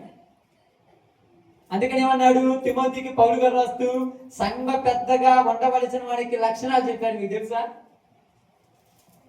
చాలా పద్ధతి కలిగి ఉన్నాడు, చాలా పద్ధతిగా చెప్పాడు. ఏమన్నాడంట, ఏకపత్ని పురుషుడును, ఎక్కడ దోషం లేనివాడు, ఎక్కడ నిందారహితుడిగా ఉంటూ అన్ని విషయాలు తగ్గించుకొని అన్నిటిని ఓర్చుకొని ఉండేవాడే సంఘ పెద్ద కలువుడు. ఎందుకంటే నువ్వు చెబితే పక్కన వినాలి, ధనాపేక్ష లేనివాడే ఉండాలన్నాడు అక్కడ. మళ్ళా ఎన్ని చెప్పుకొచ్చాడు. ఇప్పుడు అంటారు చెబితే వినట్లేదంటే నువ్వు చెప్పటానికి నీకు అర్హత ఉండదు. ముందు చెప్పాలంటే నీకు అర్హత ఉండదమ్మా. మరి మనకు అర్హత లేకుండా మనం జీవితం వింటారా? నేను పొద్దుగూకులు మందు తాగుతూ, సారా తాగుతూ, బీడీ తాగుతూ, సిగరెట్ తాగుతూ చిన్నపిల్లలు అడుగుకుంటే మందు తాగుకుంటూ వాడంటాడా? అందుకని పాపములో బైబిల్ చెప్తాను అన్నది, పాపములో నుంచి బయటికి తెప్పించాలంటే పాపం లేనివాడు కావాలి. ఎవరైనా ఉన్నాడా? ఎవరు లేరు. కావాలంటే చూడండి, అందరిని వెతకండి, ఏడొక లోపాలను ఉంటాయి. లోపం లేనివాడు ఉన్నాడా? ఏదో ఒక లోపం, ప్రతి వారికి ఏడొక లోపం అన్నది. అందరూ అంటారు పర్ఫెక్ట్ అంటారు. ఊరు పర్ఫెక్ట్? యేసు ప్రభువే పర్ఫెక్ట్. అందుకే యేసు ప్రభువు నమ్ముకున్నాం, లేకపోతే వరకు నమ్ముకోం. నేను పిచ్చాలో అనుకుంటున్నారు జనాలు. పర్ఫెక్ట్ అందుకన్నాడు. ఏమన్నాడు తెలుసా? నాలో పాపం ఉన్నదని మీలో ఎవరైనా నిరూపించిన ఎడలా అన్నాడు. వాళ్ళ వల్ల కాదు నిరూపించడానికి. ఆ రోజుల్లోనే అన్నాడు నాలో పాపం ఉందేమో చూపించన్నాడు. ఈ రోజులు ఎవరైనా రొమ్ము విరుచుకొని దమ్మున్నోడు ఎవరైనా చడగాడు అలాగా? అంత అనే హక్కు ఊరికి లేదు. ఈ ఊరి తప్పు ఎప్పుడు వాడు చూడి ఎక్కడ తిరుగుతుందంటే ఈ వయసులో తిరగకపోతే ఎప్పుడు తిరగాలి? ఎందుకంటే ఇటు దింపేవాడు కాదుగా. కొద్ది గూగుల్ చెల్లు కొద్దిగా నువ్వు వన భయం చెప్పమంటే వీడు ఇప్పుడు పిల్లలందరూ అట్నే ఉన్నారుగా అంటాడు. ఎందుకు? నువ్వు చెప్పే రేంజ్ లేదు కాదు, నువ్వు చెప్పే అర్హత లేదు. ఈ రోజు ఎవరైనా వేరే నువ్వు ఎందుకు తాగి వరకు అట్టు తిరుగుతున్నావు అని చెప్పడానికి ఎవరికి అర్హత లేదు. అందుకేమంటారు తెలుసా? వాడి పాపను ఆడైపోతుంది. ఎందుకంటే నీకు చెప్పే అర్హత లేదుగా. నువ్వు పోయి చెబితే ముందు నువ్వు దాక్కుండా ఉండే అంటాడు. ఇదేంటాడు, నేనేం అప్పుడెప్పుడైనా అప్పసమైనా తాగుతున్నావుగా. నువ్వు చెప్పాల్సిన మరి ఏ తప్పు లేక యేసు ప్రభు మీద ఏం చెప్పారు? యేసు ప్రభులో ఏ తప్పు లేదు. అందుకని యేసు ప్రభుడు ఏమన్నాడు?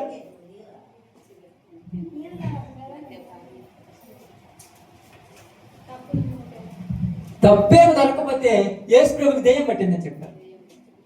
అప్పుడప్పుడు మీరు కూడా కరెక్ట్ మాట్లాడితే ఈ మధ్య నాకు దెయ్యం పట్టింది అంటున్నాను. నిన్ను అంటానంటే నువ్వు పర్ఫెక్ట్ అని అర్థం. నేను అదే అనేది, ఎందుకయ్యా వారికి అక్కడక్కడ తిరుగుతున్నారు, ఎందుకు నట్టింటే నీకు పిచ్చి వేసింది. ఏ పిచ్చి మళ్ళీ చెప్పను. ప్రార్థన పిచ్చి అంటాను. ఏ పిచ్చి అంటానికి చేత కదా. నువ్వు వ్యభిచారం చేస్తున్నావు, నువ్వు దొంగతనాలు చేస్తున్నావు, నువ్వు మానభంగాలు చేస్తున్నావు, అనమని నేను తెమ్మంటూ ఉన్నానా అనటం చేతగాక ఈ మాట నువ్వు చెబితే ఎక్కడ వాళ్ళ జీవితాలు బాగుపడతాయని ఇప్పుడు నీ దగ్గరికి వచ్చి నిన్నే ఆపేయమంటాను. నువ్వు ప్రార్థన పోతే నాకు నచ్చదు అంటాను. నేను వ్యభిచారం చేయకపోతాను, నేను దొంగతనాలు చేయకపోతాను రా, నేను సినిమాలకు షికారులకు పోతాను రా, మందు దగ్గర గుడ్డలు లేకుండా పడుకోవడానికి పోతాను రా రోడ్ల మీద. మంచి పద్ధతి కలిగి, నీతి నిజాయితీ యథార్థత కలిగి, ఎక్కడ తప్పు లేకుండా నీతిగా నివసించడానికి పోతుంటే వాళ్ళకి అర్థమైపోయింది. ఎందుకంటే వీళ్ళు కరెక్ట్ ఉంటే మమ్మల్ని అంటున్నారని. మీకు అర్థం కదా? వీళ్ళు కరెక్ట్ ఉండి మమ్మల్ని అంటున్నారు, వాళ్ళని కూడా బురదలో నెట్టేస్తే అన్న మాకు ఎవరు అంటారు కదా. అందుకని ఈరోజు తలకాయ నొప్పులు నానే కదా. ఏంటంటే తెలుసా, ఇది ఒక తలకాయ నొప్పి. ఏం తలకాయ నొప్పి? పొద్దుగుకు నువ్వు రికార్డ్ డాన్స్ పెట్టుకొని డాన్స్ చేసుకుంటే తలకాయ నొప్పి కాదు ఈరోజు జనాలకు. అసలు అవుతా? పొద్దుగుకు నువ్వు గోడ చేసుకుంటూ అరుసుకుంటూ ఇష్టం వచ్చినట్టు తిరిగితే తలకాయ నొప్పి కాదు ఈరోజు జనాలకు. రాత్రి పగుళ్ళు మొబైల్ ఫోన్లో దరిద్రమైన దరిద్రాలు చూస్తే తలకాయ నొప్పి లేదు. తప్పు చేయకుండా పద్ధతిగా బతకమని చెబితే తలనొప్పి అయిపోయింది అన్నాడు. మనం ఏం చేద్దాం? మనం ఏమి చేయాల్సిన పని లేదు. యెహోవా ఈరే. మా అమ్మాయికి మీకేం పని? మేలకొండండి.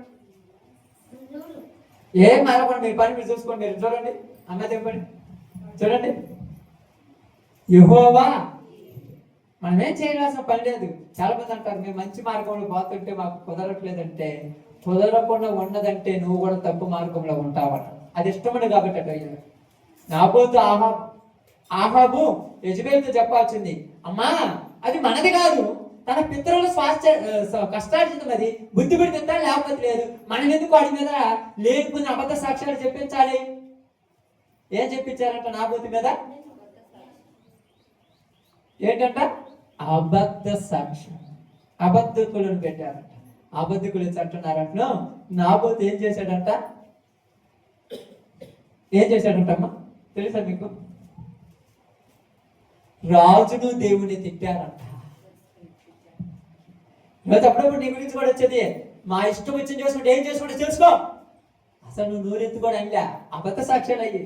నాబోతు మీద అబద్ధ సాక్ష్యం చెప్పారు, యేసయ్య మీద అబద్ధ సాక్ష్యాలు పెట్టారు. నిన్నంట ఒక లెక్క.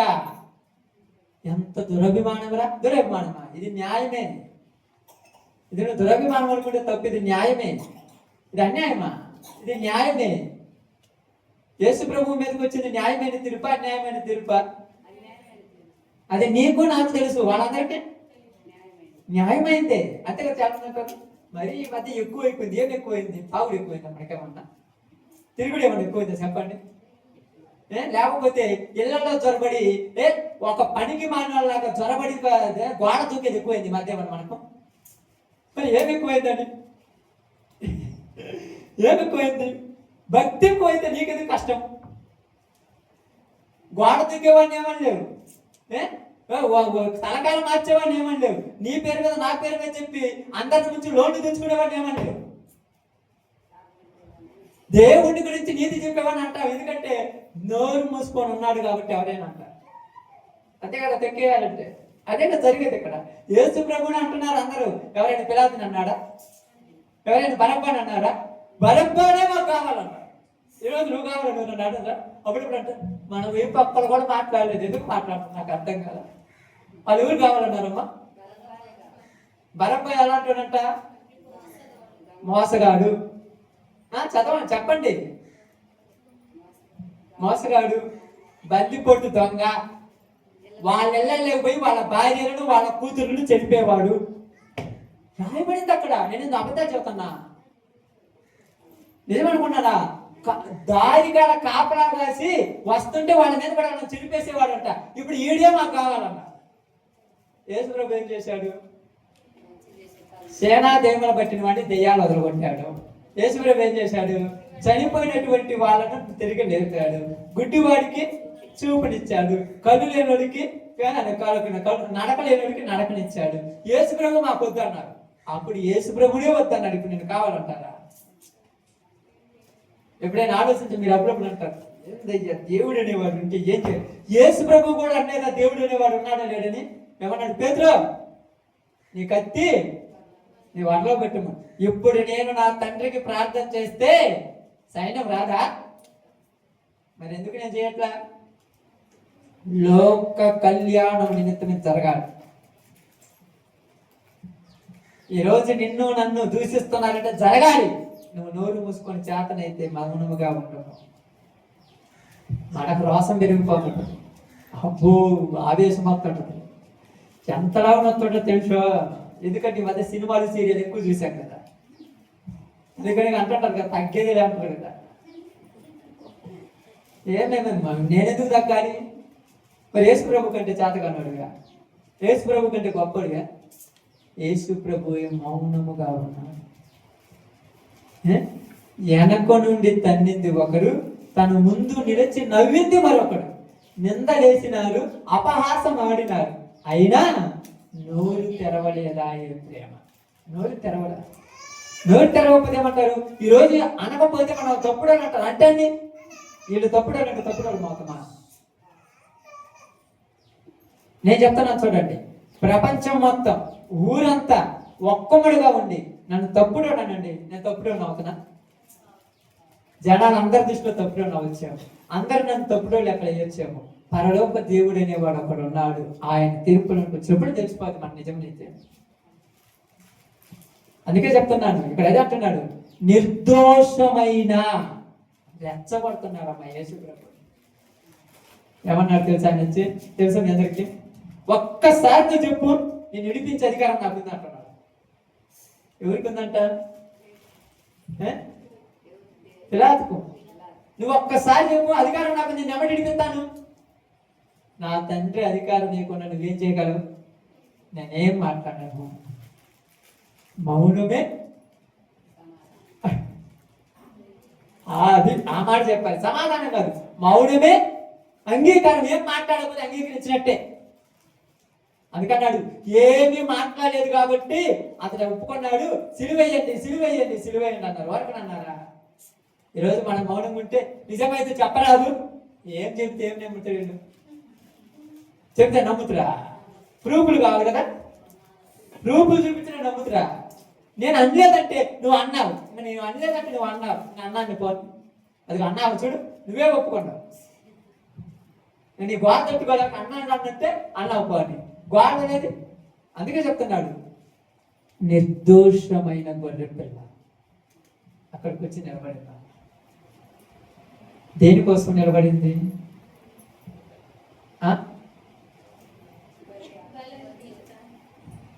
ఎందుకు బలి? బలి ఎందుకో కావాలి మనకి. ఇక్కడ బలి దేనికో కావాలి మనకు, అది కావాలి ముఖ్యము. ఆమేన్. ఆహాబులాగా, దావీదులాగా, ఒక ఇస్కారియోతు యోధాలాగా పాపానికి మనమే అమ్ముకున్నాం. మనం ఎవరు అమ్మలా? ఎవరు నమ్మారా?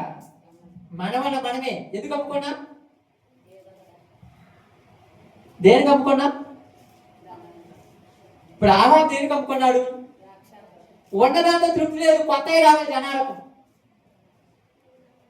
వయసు వచ్చిన వాడు వివాహం చేసుకొని తన భార్య తన భర్త ఇద్దరు సంతోషంగా ఉన్నవాళ్ళను, భార్యతో తృప్తి లేదు, పక్కనోళ్ళు కావాలి జనాలకి ఇప్పుడు అందరికి.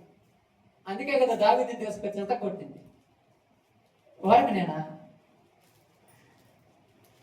నిజం, ఇది నిజం చాలా కఠినంగా ఉంటుంది అంతే. ప్రజన్నాడు బైబిల్ గ్రంథంలో యాకోబు రాసిన పత్రిక 1:15 వచ్చిన తర్వాత చదువుకోండి. దురాశ గర్భమును ధరించి పాపమును కనగా పాపము పరిపక్వమై మరణం వచ్చెను. ఇప్పుడు మనుషులందరికీ పాపం చేయడానికి కారణం ఏంటంటే దురాశ. ఆశ ఉండొచ్చు కానీ దురాశ వచ్చింది, అందరికి వచ్చింది. మరి నీకు అన్ని ఎకరాల పొలం ఉంది, ఆ అరెకరా ఏం కావాలి? నాకు అదే కావాలి. ఏమన్నా దీన్ని?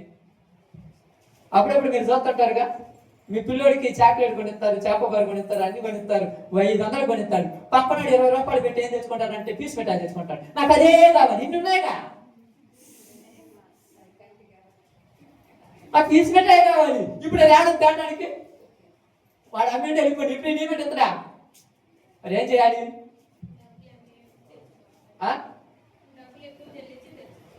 తెచ్చుకుంటే ఎత్తడా? వాడిని కొట్టి తెచ్చుకుంటాడు. నీకు అర్థం కాదు. వాడికి నీకు ఎట్ట వచ్చింది? ఇచ్చిందేమో అంత లేదు, 4 దండి ఉంటాడు. వీడి ఇంటికి పోతుంది. ఏంటంటే నన్ను కొట్టి తీసుకోకుండా అంటాడు. రేపు తీసుకోకుండా ఎందుకు కొట్టినవారంటే నాకు ఏమంటే ఇలా నీకాడ అన్నుండే కదా, దీని మీద నీకు ఎందుకు ఆశ? అంతే కదమ్మా, మీ అందరికి అదే కదా, రాత్రి కూడా చెప్తుంది కదా. మీ దగ్గర చాలా ఉంటాయి, పక్కన దాని మీద మీకు ఆశ. మీ దగ్గర ఉన్నాడు అసలు తృప్తి పక్కనోడిదే. అందుకే దురాశ వచ్చింది మనసులో. ఈ దురాశ వల్ల పాపానికి ఏం చేయబడ్డారు? అమ్ముకున్నారు వాళ్ళని వాళ్ళే. ఎవరు అమ్మలా? మనం అనుకుంటున్నారు నన్ను ఒకళ్ళు అమ్మారు, ఒకళ్ళు అమ్మారు. ఎవరు అమ్మలా? ఏమన్నారు తెలుసా? రోకలీయకయే మనము అమ్ముడు పోతుమే అని రాయబడ్డారు యెషయా గ్రంథంలో. మనము అమ్మేసుకున్నాం. దేనికి అమ్ముకున్నామో అది మీకే తెలుసు. కాబట్టి అమ్ముకున్న వాళ్ళను ఇప్పుడు ఏం చేశారు తెలుసా? ఎలాగైతే బాగా అర్థం చేసుకోండి. ఎలాగైతే పక్కన దాంట్లో మనం ఏం చేసాం? చేయి పెట్టాం. చేయి పెడితే ఏం జరుగుద్ది? చిన్నపిల్లలకు చేపలు అప్పుడప్పుడు కథ ఏంటంట, అది 7 చేపల కథ. ఏమంటే చివరికి వచ్చిన తర్వాత ఏమంటుందంటే, అవ్వా నువ్వెందుకు ఆవు నిడవలేదంటే పిల్లోడు ఏడుతున్నాడు. పిల్లోడు ఎందుకు ఏడుతుంటే చీమ కుట్టిందంట. చీమ ఎందుకు కుట్టింది? దాని పుట్టాడు ఎందుకు వెళ్ళిపెట్టు? నీ పని నువ్వు చేసుకోవచ్చుగా. ఇప్పుడు మన పని మనం చేసిన పక్కన వాళ్ళనే ఏడు పెడతా. యాడైనా తిరుగుకుంటే పక్కన వాళ్ళ గురించి కాకుండా మన గురించి మాట్లాడుకుంటామా? భార్య భర్తల కూర్చున్నా పక్కన వాళ్ళ గురించి మాట్లాడుకుంటారు. మరీ దరిద్ర బుద్ధులు ఎంతో. భార్య భర్త చెప్తూ నీకు ఒక విషయం తెలుసా, నేను సాయంకాలము అల్లా అక్కకి పోతుంది చూసినవా? ఆ అక్కతో నీకేం పని? నీ గురించి నాకు, నా గురించి నువ్వు మాట్లాడుకుంటే బాగుండదా? ఒకరితో ఒకరు మాట్లాడుకోవడానికి మాట్లాడలేవు మనుషులకి, పక్కన వాళ్ళ గురించి మాట్లాడుకోవడానికే మాటలు ఉన్నాయాడ.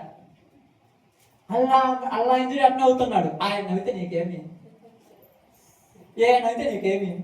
అల్లా పిల్లోడు అంత దుర్మార్గుడు, వాడు ఎంత పనికి మాట్లాడు తెలుసా? నీకెందుకు వాళ్ళ గురించి? భార్య భర్త ఇద్దరు కూర్చున్నప్పుడు భర్త భార్య సంతోషంగా మాట్లాడుకోండి. అసలు మాట్లాడుకోవడానికి ఏం మాట్లాడేయాలకో?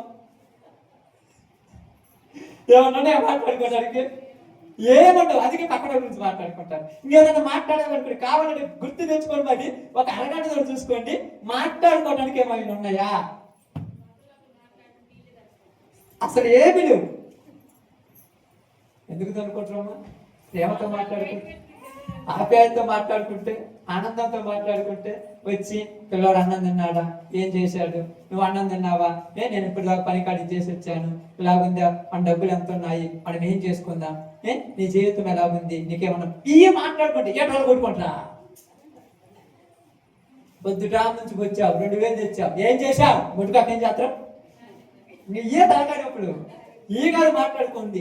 నీ సమాచారము, నీ భర్త సమాచారము ఒకరితో ఒకరు మాట్లాడుకోండి అంటారు. మేము మాట్లాడుకోవడానికి ఏమి లేవు. ఎప్పుడైనా సంతోషంతో ఒకరితో మాట్లాడు. నిజంగా చెప్తున్నాను, మీరు అనుకోవచ్చు అంటే మాట్లాడుతుంది కాబట్టి మాట్లాడుతున్నాను ఏమనుకోవద్దు. మాట్లాడుకోవడానికి ఏముండవు. మరి అక్క అంటే పనికి మాలినతనం చేసేవాళ్ళు వాళ్ళతో పొద్దుగోకుడు సెల్లులో చల్లుకోకుడు ఏం మాట్లాడుకుంటారు? నాకు అర్థం కాదు. అయ్యే మాటలు భార్య భర్తతో, భర్త భార్యతో మాట్లాడుకుంటే సంతోషంగా ఉంటుందిగా. అందుకే చెప్పారు, దురాశ డేంజర్. దురాశ డేంజర్. ఏడిద్దరి మధ్య ఇప్పుడు గొడవలు వచ్చినాయా? వాళ్ళిద్దరి మధ్య అసలు పొద్దుగుకులు గంటలు సిమ్ కార్డు కూడా భయపడాలి, ఏంద్రా ఈ ఫోన్ పగిలిపోద్దాం అన్నట్టుగా.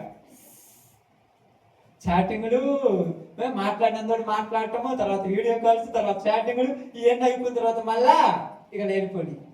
కానీ ఇంట్లో ఏం మాట్లాడాను, ఏం మాట్లాడు, ఎన్నోనే మాట్లాడితే ఓకే వాటన్నిటికీ మాట్లాడేద్దాం. కాబట్టి ఇక్కడ దురాశ మనిషికి ఏం తెచ్చింది? పాపం తెచ్చేసింది. ఎలాగంటే మీకు అర్థం కావటానికి, ఇప్పుడు బర్రెలు అన్నట్టు వదిలేశారు కదా చాలా, అంతే కదా, ఇంకా కాసే వాళ్ళు ఏదో వదిలేశారు. వదిలేసినప్పుడు మనకు కూడా పొలాలు ఉన్నాయి, చాలా మందికి పొలాలలో పంట ఉంది.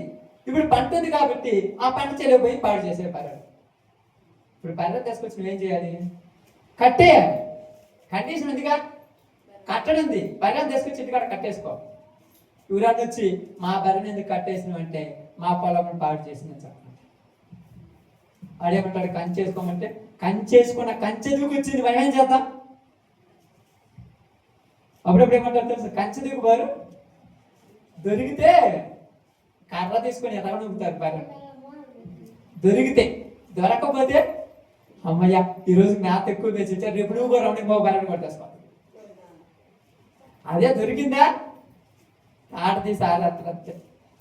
కంచేసుకున్నా కూడా కంచెది కొద్ది కట్టేస్తారు. ఇప్పుడు ఏం చేస్తారంటే మా బర్రెని ఇడిపోయమంటే నాకు నష్టపరిహారం చెల్లించమంటారు. ఇప్పుడు లేదు కదా కనుక ఊర్లలో ఇది ఊరికి అదే కంపల్సరీ, ప్రతి ఊరికి ఉండేది కండిషన్. నష్టపరిహారం ఎంత? 500. నేను ఈయనంటే ఒప్పుకుంటా, బర్రెను వదిలేసి వెళ్ళిపో. ఇప్పుడు బర్రె బాగానండి, బర్రెను ఆ యొక్క మిరప చేను రానని తెందుకు రమ్మని పిలుతుందా? మరి ఎందుకు పోయింది? ఆశ, దురాశ. పక్కన ఎంతో ఉన్నాయి, 7 తినొచ్చుగా, ఎండుగడ్డి బొండిగడ్డి ఏదో తినొచ్చు ఎండాకాలంలో, మళ్ళీ వాండ పట్టే పచ్చ అది తిన్నాంలే, అది వేరే వాళ్ళది, మనం తినకూడదు అనిపిస్తుంది. దానికి పచ్చగా పడుతుంది కాబట్టి తిన్నది. ఎందుకని అనిపించదు దానికి? ఇప్పుడు చెప్పాలి, ఎందుకు అనిపించదు?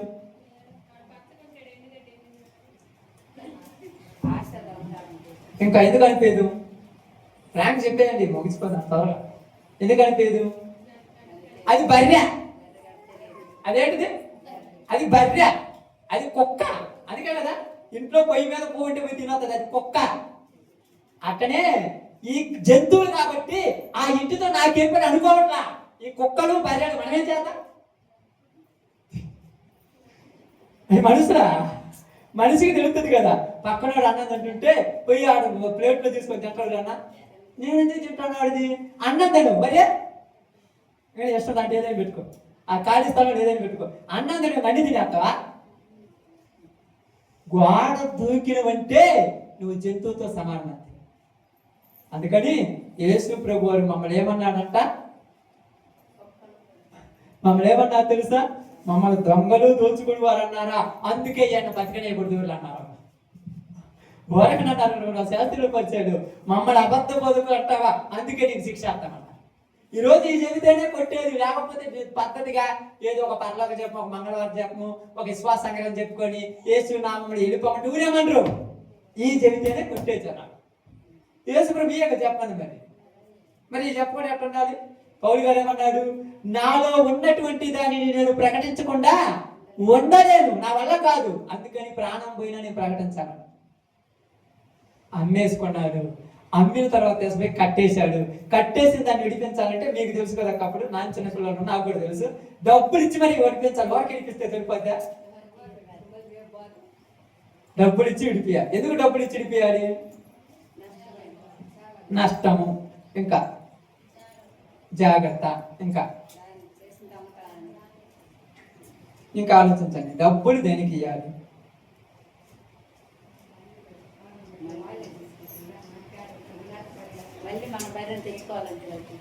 మంది కాబట్టి తెచ్చుకోవడానికి డబ్బులు ఇవ్వాలి. ఓకే, ఇంకా డబ్బులు దేనికి ఇవ్వాలి? డబ్బులు దేనికి ఇవ్వాలంటే బాగా గమనించి ఆలోచించండి. యజమానికి భయం, బాధ్యత ఉండటం కోసం. రేపొద్దున మళ్ళా పోయి తింటే మళ్ళా 2000 యాడ్ చేయాలని ఇప్పుడు కరెక్ట్ గా మేపుకుంటాడు. పోయి ఏదైనా వదిలేయచ్చుకదంటే, నిన్న వదిలేస్తే ఆల్రెడీ 5000 కట్టి వచ్చిన, మళ్ళీ రేపు కట్టలేండి, నాకేం పని లేదు, నేనే మేపుకుంటాను. ఒక 200 రూపాయలు కెడితే చింటిగా నేనే మేపుకుంటాను అంటే మేపుకుంటాడు. బయట కాబట్టి మేపుకుంటాం. మన మనుషులు కదా, మనకి జ్ఞానోపాయం ఉంది కదా, ఒకసారి చెప్పిన తర్వాత మరలా చేయకూడదు. కాబట్టి అందరము అపవాదికి ఏమైపోయాం? బానిసలము, దాసులము, అమ్ముడు పోయాం. ఇప్పుడు విడిపించాలని వస్తుంటే ఎవరు విడిపించినా నీకు అర్హత లేదని పొమ్మంటుంది. ఎందుకంటే విడిపించడానికి ఏం కావాలి? నిర్దోషమైన రక్తము కావాలి. పాపానికి ప్రాయశ్చిత్తము పరిశుద్ధమైన రక్తమే, నిర్దోషమైన రక్తం కావాలి. మీలో ఎవరిలో నిర్దోషమైన రక్తం లేదు, అందరూ చిన్నప్పటి నుంచి తప్పులు చేసిన వాళ్ళే, మీ వల్ల కాదు పొమ్మన్నారు. అప్పుడు యుగ పురుషుడు పుట్టాల్సి వచ్చింది, శక పురుషుడు పుట్టాల్సి వచ్చింది. మనం ఎలా పెట్టాం పేరు యుగ పురుషుడు, శక పురుషుడు. కానీ మానవాళి రక్షకుడైన తండ్రి, దేవుడు కుమారుడైన యేసు ప్రభువే మనిషిగా పుట్టవలసి వచ్చింది. అందుకనే కన్యకను కూడా ప్రత్యేకంగా ఏర్పరచుకున్నాడు. పురుషుని కలయిక వలనే పిల్లలు పుడతారు, కానీ నాలో స్త్రీ పురుషు కలిసి నేను పుడితే నాలో పాపం ఉంటుందని ప్రత్యేకంగా కన్యకను సపరేట్ చేసుకొని ఏర్పరచుకొని ఆమె నుంచి బయటకు వచ్చాడమ్మ యేసు ప్రభు. వచ్చి చిన్నప్పటి నుంచి పర్ఫెక్ట్ గా బతుకుతున్నాడు. ఎప్పటి నుంచి? చిన్నపిల్లల నుంచే తల్లిదండ్రులకు లోపడ్డాడు. మనుషులు దయ్యందును, దేవుని దయ్యందును అభివృద్ధి చెందుతున్నాడు. కరెక్ట్ గా బతికాడు. ఎక్కడ తప్పు చేయలేదు, ఎక్కడ తప్పు చేయాలన్న ఆలోచన కూడా రాలేదు. ఎక్కడ తన శరీరంలో కోరికలు పెరుగుతున్నా ఏ కోరికకు తను తాను అమ్ముకోలేదు. ఎందుకంటే నేను కూడా అమ్ముడుపోతే ఎవరు విడిపించాలి? అందుకని అన్నిటినీ కంట్రోల్ చేసుకొని 30వ సంవత్సరం వచ్చినప్పుడు నేను రెడీ అయ్యాను అనుకున్నాడు. దేనికి? సువార్తకి. ఇంకా దేనికి? మరణానికి. నేను వధించడానికి రెడీ అయిపోయాను 30వ సంవత్సరం వచ్చినప్పుడు. 30 సంవత్సరాల తర్వాత 40వ సంవత్సరం, 30 నుంచి 40 మధ్యలో ఆయన చచ్చిపోయింది. ఒక ఎగ్జాంపుల్ వేసుకున్నా, 4 రోజులు పరీక్ష, 10 సంవత్సరాలు 4 10లో మరణమైంది. పర్ఫెక్ట్ అయిపోయి ఇంకా ప్రారంభించాడు, రాండి మిమ్మల్ని రక్షిస్తానని సువార్త చెప్పి అనేక మందిని తన యొక్క రాజ్యానికి వారసులు చేయాలని ఆలోచన కలిగి ముందుకు సాగిపోతూ ఉన్నాడు యేసు ప్రభు. బాగా వినండి. ఇలా జరుగుతున్నప్పుడు ఆ సమయంలో ఆ సందర్భంలో శిష్యులతో మాట్లాడుతున్నాడు. ఏమని చెప్తున్నాడంటే, ఇదిగో నేను ఈరోజు ఈ సమయంలో నన్ను మీరు అప్పగిస్తారు. వాళ్ళు అన్నారు, నేనా నేనా నేనా ఇస్కరియోతు యోధా కూడా నేనా అన్నప్పుడు నువ్వే కానీ పెద్ద పట్టించుకోవాలి ఆ తొందరలలో. అలా జరిగిన తర్వాత యేసు ప్రభువుని అప్పగించటానికి ముందటి రోజు, అది మనకి ఇప్పుడు పాయింట్, యేసు ప్రభువుని అప్పగించటానికి ముందటి రోజున జరిగిన సంఘటన బైబిల్ గ్రంథంలో నుంచి కొరింథీయులకు రాసిన మొదటి పత్రిక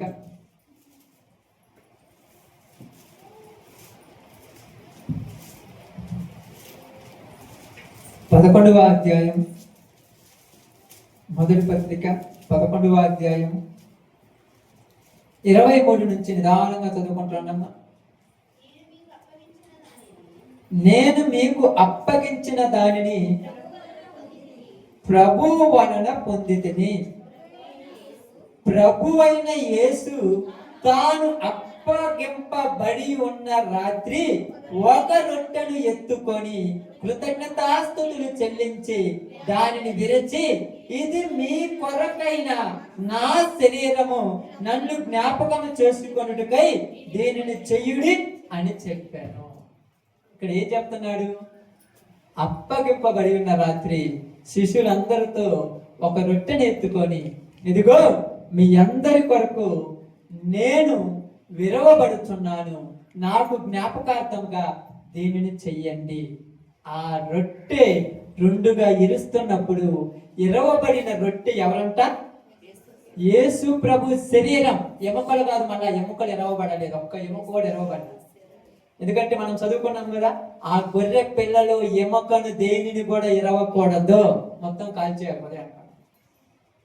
ఇది నా శరీరం, ఇది జ్ఞాపకం చేసుకొనుటకై చేయుడి, నన్ను జ్ఞాపకం చేసుకొనుటకై దీనిని చెయ్యుడి. తర్వాత ఆ ప్రకారమే భోజనమైన పిమ్మట ఆయన పాత్రను ఎత్తుకొని, ఈ పాత్ర నా రక్తం వలన క్రొత్త నిబంధన, మీరు దీనిలోనిది త్రాగునప్పుడల్లా నన్ను జ్ఞాపకం చేసుకొనుటకై దీనిని చేయుడని చెప్పాను. తర్వాత ఏమన్నాడు? మీరు ఈ రొట్టె తిని ఈ పాత్రలను తాగునప్పుడల్లా ప్రభువు వచ్చే వరకు ఆయన మరణమును ప్రచురించుదురు. కాబట్టి ఎవడు అయోగ్యముగా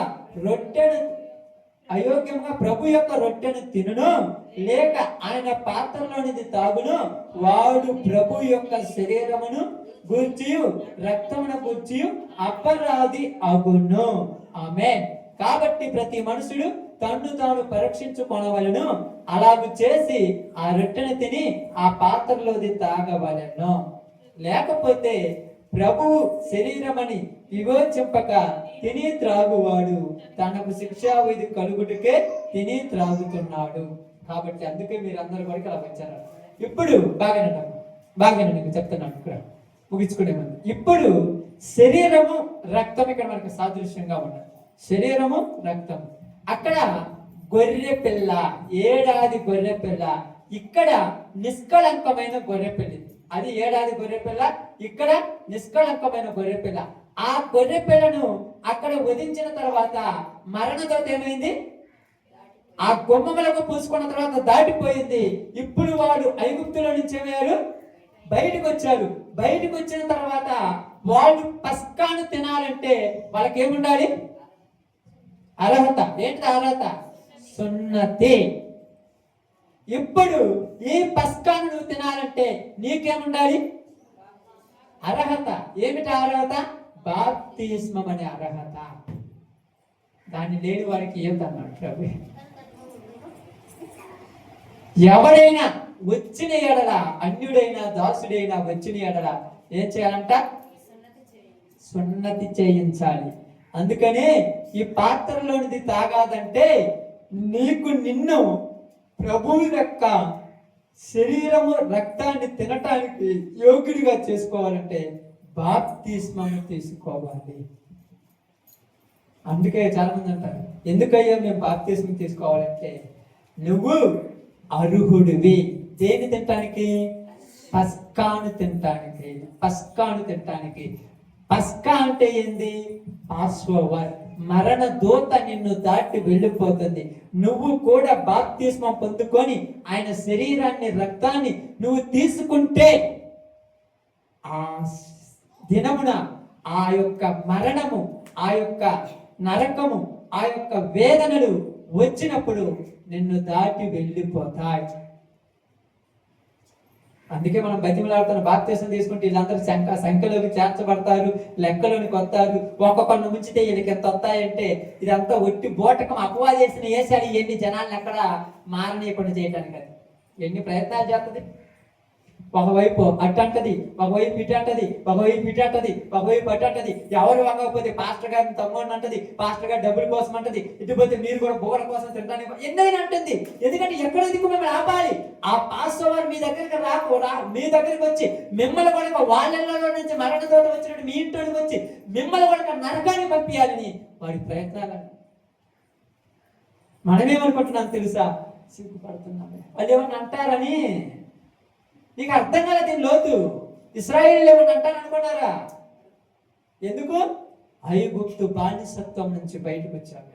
అందుకని జ్ఞాపకార్థముగా ప్రతి సంవత్సరము దీనిని ఆచరింపవలెను. ఇప్పుడు నువ్వు పాస్టర్గా యేసు ప్రభు శరీరాన్ని రక్తాన్ని తీర్చుకోవటానికి సున్నతి చేయబడిన వారి వలె బాప్తిసం పొందుకున్న నీవు అతి పరిశుద్ధ స్థలానికి కూడా అర్హుడివే. అందుకని చాలా మంది ఏమంటారు తెలుసా? పిల్లలు కదా ఇద్దామంటే అర్హత ఉండాలి. అయోగ్యముగా తినువాడు శిక్షకు పాత్రుడు. అయోగ్యత అంటే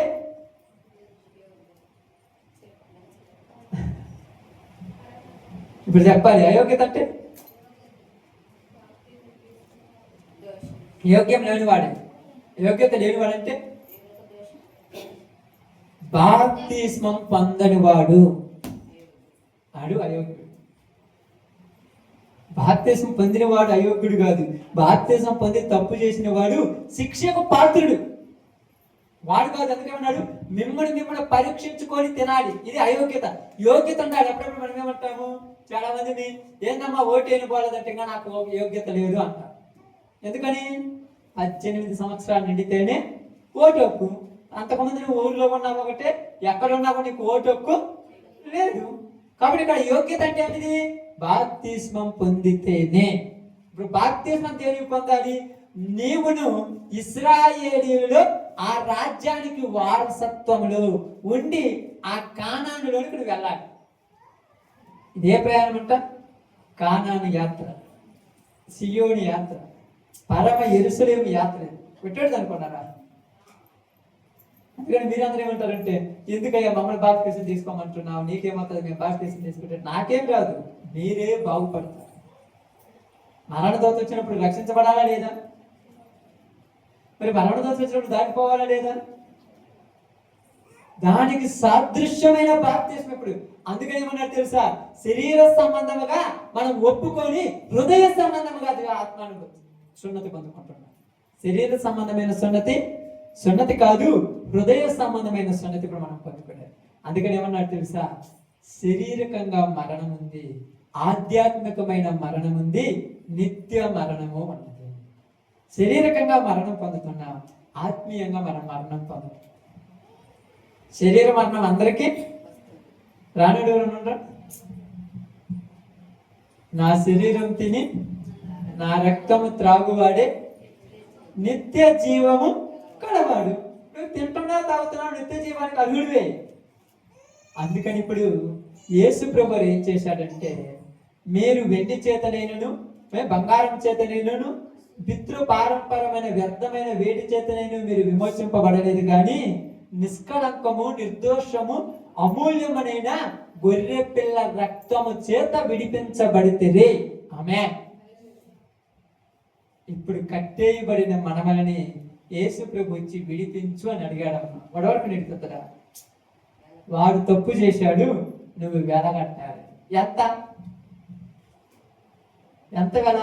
లక్షల, కోట్ల? పాపమునకు ప్రాయశ్చిత్తము నీ రక్తము ఇస్తావా? ఎవరైనా ఇస్తారు రక్తము? ఒక 1 లీటర్ ఇస్తారు, ఒక 1/2 లీటర్ ఇస్తారు. మన దాంట్లో 2 ఇస్తారా? అప్పుడప్పుడు అంటారు నేను చచ్చిపోయినా నువ్వు బతికినా బాగుండు. నిజంగా చచ్చిపోయి బతకడం చూద్దాం.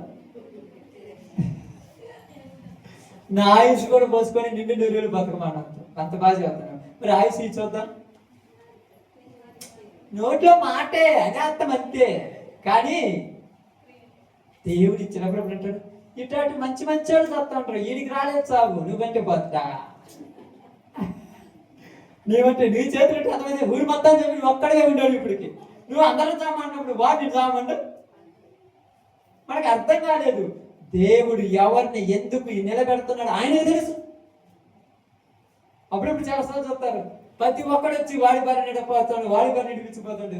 ఏంది దీని ఊరు రాలేదంటే ఎవరో ఒకటి యజమాని ఉన్నాడు, ఏదో టైంలో తడిపించుకొని వెళ్ళిపోతాడు. వాడిని కూడా ఆ దుడ్లో ఉన్నంతకాలం అందరు దాని మీద ఏం చేస్తుంటారు? ఇప్పుడు చెప్పండి అమ్మా, కట్టేస్తారు తీసుకెళ్ళి. కట్టేసినప్పుడు దానికి ఏం చేస్తారు? మేతేరా? మేత వేస్తారు. దాని నుంచి వచ్చే పేడ తీసుకుంటారు, దాని నుంచి వచ్చే పాలు తీసుకుంటారు, దాని నుంచి వచ్చే ఎన్ని తీసుకుంటారు. ఏందమ్మా మొత్తం నీ సొంత బరిలా తీసుకున్నామంటే వాడు వచ్చి వేల కట్టినప్పుడు ఇడిపిస్తానంటారు.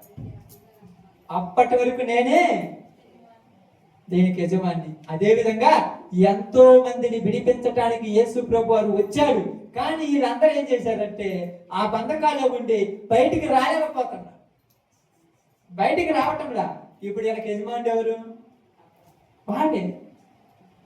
ఇప్పుడు అంటారు పోయి, ఏంది మేము మంచి చేస్తే నీకేమైందంటే మాకు ఏదో అవుతుంది. వాడు కాదు మాట్లాడేది, వాడిలో ఉన్నవాడు.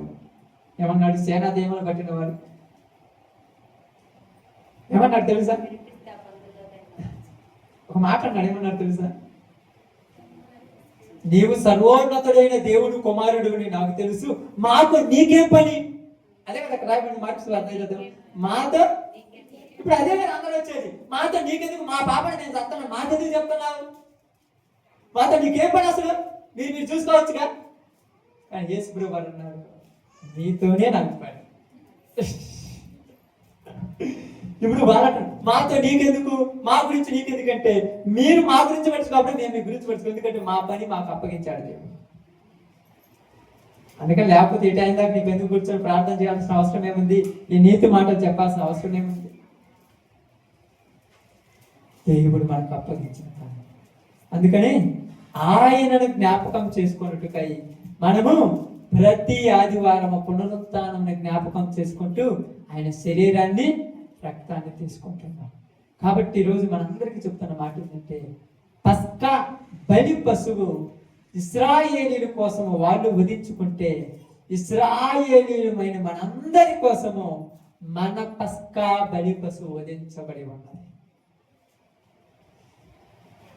మన పస్కా బలి పశువు యాజకులను, ప్రధాన యాజకులను, అధికారులను, పిలాతు, ఇశ్రాయేలీయులు గొప్ప గొప్ప వారే ఆడంబరంగా ఊరేగింపుతో తీసుకుపోతున్నారు తెలుసా?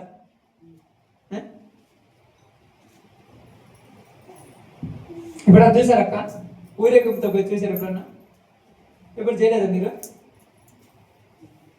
వరిపల్లిలో వదిలేస్తారు తెలుసా? విడిచిపెట్టిన తర్వాత తీసుకుపోతుంటారు. ఏంటి? మండలు కట్టేసి, కుంకం వేసి, పసుపు వేసి, మాకు ఎందుకు వాళ్ళ గురించి ఊరేగింపుతో దేనికి? మా పాపములు ప్రాయశ్చిత్తం కొరకు బలి అర్పించడానికి తీసుకెళ్తాం. అది అక్కడ నిర్ణయించండి. అదేవిధంగా మనందరి పాపముల కోసము మన ప్రభు యేసు ప్రభు వారిని ఊరేగించుకుంటూ తీసుకుపోతున్నారు. గొర్రె పిల్లని ఎలాగా సింధులేసుకుంటూ గంతులేసుకుంటూ ఎగురుతూ నవ్వుకుంటూ దాన్ని ఎట్టగొడుతూ అట్టగొడుతూ తీసుకుపోతుంటారు. యేసు ప్రభువు భుజాల మీద ఆ సిలువను పెట్టి వెనక నుంచి కొరడాతో ముందు నుంచి ముఖం మీద ఉమ్ములుస్తూ ఒకడొకడు ఏలన చేస్తూ అవమానపరుస్తూ నిందలేస్తూ ఊరేగించుకుంటూ తీసుకుపోతుంటే ఆ గొర్రెపిల్లకు అర్థమవుతుంది, ఇన్ని రోజులు నన్ను కరెక్ట్ గా పెంచింది దేనికోసము? ఎందుకా? యేసుప్రభు అన్నాడు, అయ్యా ఇన్ని రోజులు నా చేత నిర్దోషిగాను నిష్కళంకుడుగాను ఏ పాప కోరికలు నాకు రాకుండా నన్ను కంట్రోల్ చేసుకొని నాకు అడిగిందల్లా ఎందుకు ఇచ్చావు? దీనికోసమే కదా. ఇందుకోసమా? అవును, ఇందుకోసమే. వీళ్ళందరి కోసం నువ్వు చచ్చిపోవాలి. ఏంటంట? వీళ్ళందరి కోసం నువ్వు చచ్చిపోవాలి. నేను తప్పితే ఎవరు లేరంటే ఎవరు నిర్దోషులు కాంటాడండి. కొంతమంది వచ్చారు, కొన్ని రోజులు ఉన్నారు, ఏదో ఒక దాంట్లో చేయి పెట్టారు, పాడైపోయారు. ఇంకా లేదయ్యే నిర్దోషమైన వాళ్ళు. నువ్వే పోవాలి, నువ్వే పోవాలి, నీ వల్లే అవుతుంది కాబట్టి నువ్వే పొమ్మని యేసు ప్రభు వారు వచ్చి ఆ కలవరి సెలవులో ఆ కలవరి గిరిపైకి నడుచుకుంటూ వెళుతూ వెళుతూ వెళుతూ ఉండగా వాళ్ళందరూ మాట్లాడుతున్నారు, వాళ్ళందరూ హేళన చేస్తున్నారు, వాళ్ళందరూ అవమానపరుస్తున్నారు. ఆ మధ్యలో ఆయన 2-3 మాటలు ఎక్కువ మాటలు మాట్లాడారు. ఒక మాట వాళ్ళందరూ అది అంటే ఇలా అంటూ అలా అంటే నువ్వు రాజు అంటే నువ్వు అన్నట్టే అని ఒక మాట. రెండోది, ఒక్కసారి నాతో చెప్పుము, నేను నిన్ను విడిపిస్తానంటే పైనుంచి అధికారం దేవుడు నా తండ్రి ఇస్తే నీకు అధికారం వచ్చింది, లేకపోతే రాదన్న. ఇంకొకటి, సత్యముల గురించి సాక్ష్యం చెప్పడానికి నేను పుట్టానని చెప్పాను. ఇంకొకటి, యెరూషలేము కుమార్తెలారా నా కోసం ఏడవద్దు, నీ కోసం ఏడవని చెప్పారు. కొద్ది దూరం పోయిన తర్వాత అరమధ్య ఒక సీమోను ఉన్నాడు. ఆయన భుజాల మీద ఒక్కరేం పెడితే నా బరువు నువ్వు మైలేవయ్యా, నువ్వు వెళ్ళిపో, నేనే మోస్తానని మళ్ళా తీసుకొని వెళ్ళిపోయాడు. ఎక్కువ మాట్లాడడం ఆయన దగ్గర. ఒకే ఒకటి, తన పని తను చేసుకొని పోతాడు. ఈరోజు మన పని మనం చేసుకోకపోతుంటే చుట్టుపక్కల యేసు ప్రభు చుట్టూ ఎలాగ నవ్వారో ఈరోజు నా ముందు నవ్వుతారు. ఎలాగ ఏలం చేశారో మనం అలానే అంటారు. ఎలాగ అవమానపరిచారు మనం అలాగ అవమానపరిచారు. ఎలాగ నోటి మీద కొట్టారు మనమన్న అలాగే నోటి మీద కొడతారు. ఎలాగే నువ్వు తప్పుటోడు అన్నారు మనమన్న కూడా అలాగే అంటారు. నువ్వు ఏ నేరం చేయకపోతే నీ దేవుడు వచ్చి నిన్ను కాపాడొచ్చు అన్నారు, ఈరోజు మనమన్న కూడా అంటారు. నిజంగా మీ దేవుడు గొప్పవాడైతే మీ పక్షాన్ని నిలబడి ఈరోజు మీకు న్యాయం చేయొచ్చు కానీ మనమని అంటారు. కానీ మనం ఏమీ మాట్లాడకూడదు. దేవుడు మనకు అప్పగించిన పనిని తుదముట్టించుటయే ఆయన చిత్తము నెరవేర్చటం. కాబట్టి ఆ సిలువు మీద 3 గంటలకు వేసిన ఆయన్ను ఉదయం 9 గంటలకు సిలువుని ఎక్కించి సాయంకాలం 3 గంటల దాకా సిలువ మీద ఇచ్చారు.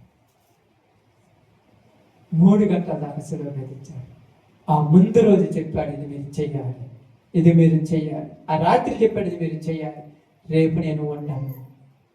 ఇశ్రాయేలీలకు కూడా ఆ రాత్రే చెప్పాడు, ఇది మీరు చెయ్యాలి, రేపు మీరు ఎక్కడి నుంచి వెళ్ళిపోతారు. ఈరోజు మనకు చెప్పాడు, రేపు నేను ఉండను, ఇక మీకు ఏమొస్తుంది? స్వాతంత్రం వస్తుంది. బానిసత్వాలుగా మీరు ఉండరు, బానిసత్వం నుంచి బయటికి వస్తారు. బయటకు వచ్చిన మీరందరూ ఏమై ఉండాలంట? చదవండి ఆ మాట ఎక్కడ చదువుకుని ప్రార్థన చేద్దాం.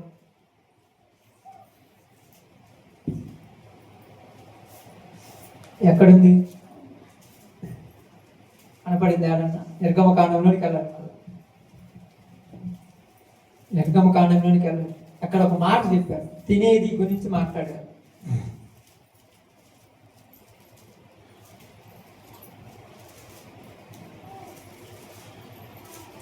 తీసారు 12వ అధ్యాయంలో చదవండి.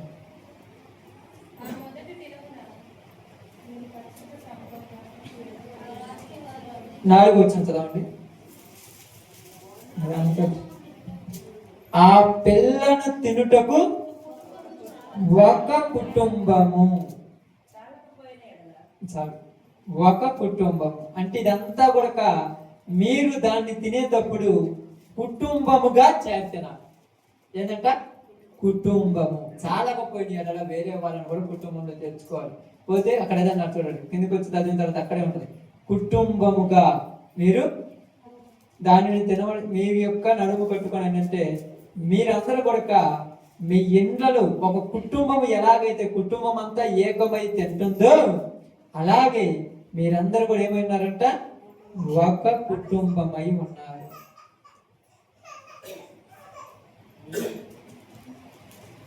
46 వచ్చింది చదవండి. 46 మీరు ఒక్క ఇంటిలోనే దానిని తినవలను, దాని మాంసములో కొంచెమైనను ఇంటిలో నుండి బయటికి తీసుకొని పోకూడదు, దానిలో ఒక్క ఎముకైనను ఇరువబడకూడదు. మీరు ఒక్క ఇంటిలోనే ఎన్ని ఇళ్ళు? ఆ ఇల్లే ఈ సంఘం. ఇక్కడే తినాలి. ఇక్కడి నుంచి ఎలాగ తెసుకోకూడదు. చాలా మంది ఏమంటారు, ఈరోజు నేను బాగా రానప్పుడు ఇంటికి తెసుకోకూడదు. ఏదో మీరు ఫీల్ అయిపోతారని తెచ్చినా దానికి ఉపయోగం ఉండదు. ఫ్రాంక్ నిజం చెప్తున్నాను. ఇంటిలోని, సమాజంలోని, సంఘములోని అందరితో కూడుకొని తినవలెను. మిగిలిన దాన్ని ఏం చేయాలి? ఖాళీ చేయాలి. లేకపోతే ఎక్కడే మీరే తినేయాలి. మనం ఏం చేస్తాం చాలా మంది, అందుకే మిమ్మల్ని తినమని చెప్తాం. ఇక్కడ తింటుంటారు మీరే. చాలా మంది ఏం చేస్తారు, ఇంటికి దాచి పెట్టుకుంటారు. దాచి పెట్టుకుంటే తప్పు అవుతుంది. ఎక్కడే తినేయాలి. ఏకులేని వారే తినాలి. ఎవరు పెడతారు కదా, అందుకంటారు నువ్వు కొద్దిగా తినప్ప, నువ్వు కొద్దిగా తినమ్మా, నువ్వు కొద్దిగా తినని నన్ను తీసుకుంటుంటారు. తప్పు లేదు. మిగిలిన దాన్ని తినేయాలి, బయటికి తెసుకోకూడదు. లేకపోతే పారేయాలి, కాల్ చేయాలి. ఇక్కడ దాన్ని ఎక్కడికి తెసుకో. అది పస్కా పసుపు, పస్కా బలి. దానికి సాదృశ్యంగానే ఈరోజు మీరు ఆయన శరీరాన్ని, రక్తాన్ని తింటున్నారు. వరకు అనుకున్నారా? ఇది అర్థం కాక చాలా మంది అనుకున్నారు, ఏందబ్బ ఇదేంది పని బాట లేకుండా ప్రతి వారం మా చేత తినిపిస్తున్నారంటే అది గుర్తు. మేము బయటకు వచ్చామంటానికి గుర్తు. అది దేని గుర్తు? మేము బయటకు వచ్చాము. ఎక్కడి నుంచి బయటకు వచ్చాము? లోక పాపములలో నుండి మేము బయటకు వచ్చాము. అందుకే మమ్మల్ని అంటారు ప్రత్యేకంగా ఉన్నామని చెప్తాను. మనం ఉంటున్నాం ప్రత్యేకంగా, కానీ కొన్నిట్లలో తప్పిపోతుంటాం. తప్పది. మనం ప్రత్యేకించబడిన వారు. అందుకే కొంచెంసారి అక్కడ 2-3 వారాలు చెప్పాను కదా, అరణ్య మార్గంలో ఏంది, ఎర్ర సముద్రం నుండి ఏర్దాని వరకు ప్రయాణంలో మధ్యలో కూడా ఏ బుద్ధి వచ్చింది వరకు? కేరా దోసకాయలు, ఐగుప్తులో ఉల్లిపాయలు, తెల్లపాయలు. అబ్బో, అప్పుడెప్పుడు అంటారు, ఈ పండగ మా ఊర్లో ఉంటే మటన్ తెచ్చడు మా నాన్న. మరి ప్రార్థనలు ఎవరు ఉంటారు? మరి బాగా ఈ రొట్టె తింటారు, ఆడ మటన్ తింటారు. మరి ఇదే మీకేం వర్క్ అనుకున్నారా? అందుకని లోతైన అర్థం తెలిసినోడు పానం కూడా ప్రార్థన మాడుకో.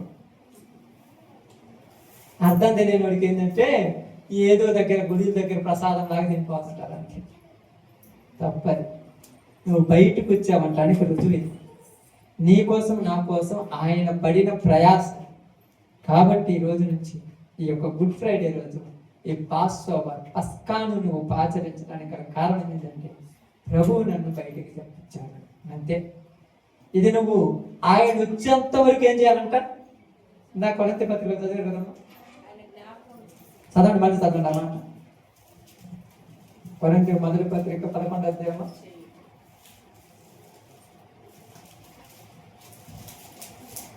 11వ అధ్యాయం 23, 25,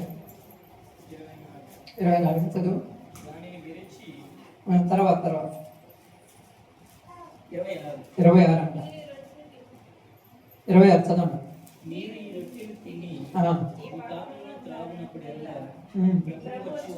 ప్రభు వచ్చు వరకు ఆయన మరణమును, అంటే వచ్చేంత వరకు దీన్ని ఏం చేయాలి? తింటూ ఆయన మరణాన్ని ప్రచురం చేయాలి.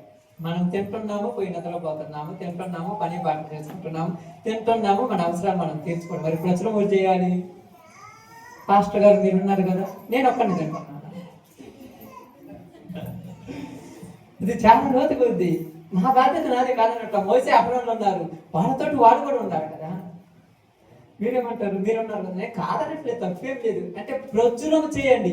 మీరు ఊర్లోకి వెళ్ళి వీధికులు చేయాల్సిన పనిలా, మీ ఇంట్లోని మీ ఇంటి పక్కన వాళ్ళు చేసిన కూడా చేసినట్టే. వాళ్ళు ఇంట్రయ్యా మీరు చెబితే ఏంట్రు? ఇప్పుడు మనం పోయి మైకు పెట్టి ఆ ఊర్లో చెబుతాంటామమ్మా, ఏంట్రు నువ్వు చెప్పు, నీ పని అదే. ఎందుకమ్మా మేము వినకపోయినా ఓరకు వాగుతున్నావు పిచ్చిదాని లాగంటే, మా ప్రభు చెప్పమన్నా. మనం ఏం చేస్తాం?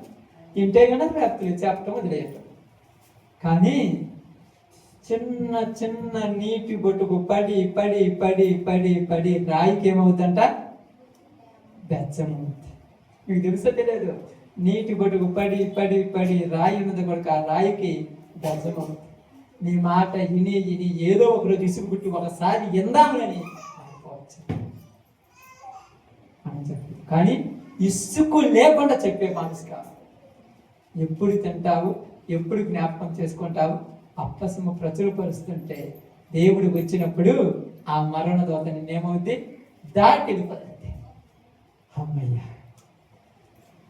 నేను దాటి వెళ్ళిపోతే నువ్వు నిత్యము ఆ యొక్క రాజ్యములు సూర్యుడు లేని, చంద్రుడు లేని, ఆకలి దప్పులు లేని, రాత్రి పగలు లేని, ద్వేషము, విద్వేషము, అసూయలు, కోపాలు, కుళ్ళు, కుతంత్రాలు లేని స్వచ్ఛమైన సియోనులో నువ్వు ఉంటావు.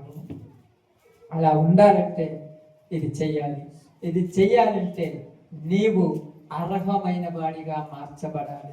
అలా మార్చబడాలంటే అమ్ముకున్న నిన్ను ప్రభు విడిపించి ఉండాలి. ఈరోజు ఇంకా అమ్ముకుంటున్నారు వాళ్ళు విడిపించే టైం వస్తుంది. ఒక టైం విడిపించకపోతే ఏం చేస్తారు చెప్పండి? కొన్ని రోజులు చూసి చూసి మండికి వేస్తారు. మండికి వదిలేస్తారు. తెలుసా మండికి వేసినట్టే? సంతకి వేస్తారు, అక్కడ కోసుకొని కుప్పలు వేసుకొని తినేస్తారు. మండికి వేస్తారంటే తీసుకెళ్ళేసి ఆరణెక్కలోకి వేస్తారు, అగ్ని ఆరదు, మనం ఏం చేయాలి? కాబట్టి అవకాశం ఉంది. వచ్చిన వాడే గొప్పవాడు, రానివాడు దరిద్రుడు. నమ్మినవాడు రక్షించబడును, నమ్మని వాడికి శిక్ష. అది ప్రభువు చెప్పాడు, మనం ఏం చెప్పాడు. ఓకే, కాబట్టి సమయంలో మనందరం కూడా ఆ పాశ్వవాది పస్కా బలి పశువు మన ప్రభువు ఎందుకోసం చనిపోయాడు, ఎందుకోసం దీన్ని చేయించాడు, అదంతా మనము గుర్తుపెట్టుకోవాలి. కాబట్టి ఈ యొక్క యేసు ప్రభు వారి మరణాన్ని జ్ఞాపకం చేసుకోవటము ఎంతో సాదృశ్యము. అది గుడ్ ఫ్రైడే రోజే కాదు, ప్రతి దినము ప్రతిరోజు జ్ఞాపకం చేసుకొని ప్రతి వారము ఆయన సన్నిధిలో ఉండటమే ఆయన చిత్తం. ఓకే, అందరు కూడా తల ఉంచండి, ప్రార్థన చేద్దాం. అందరూ ప్రార్థన, అందరూ కూడా ఒక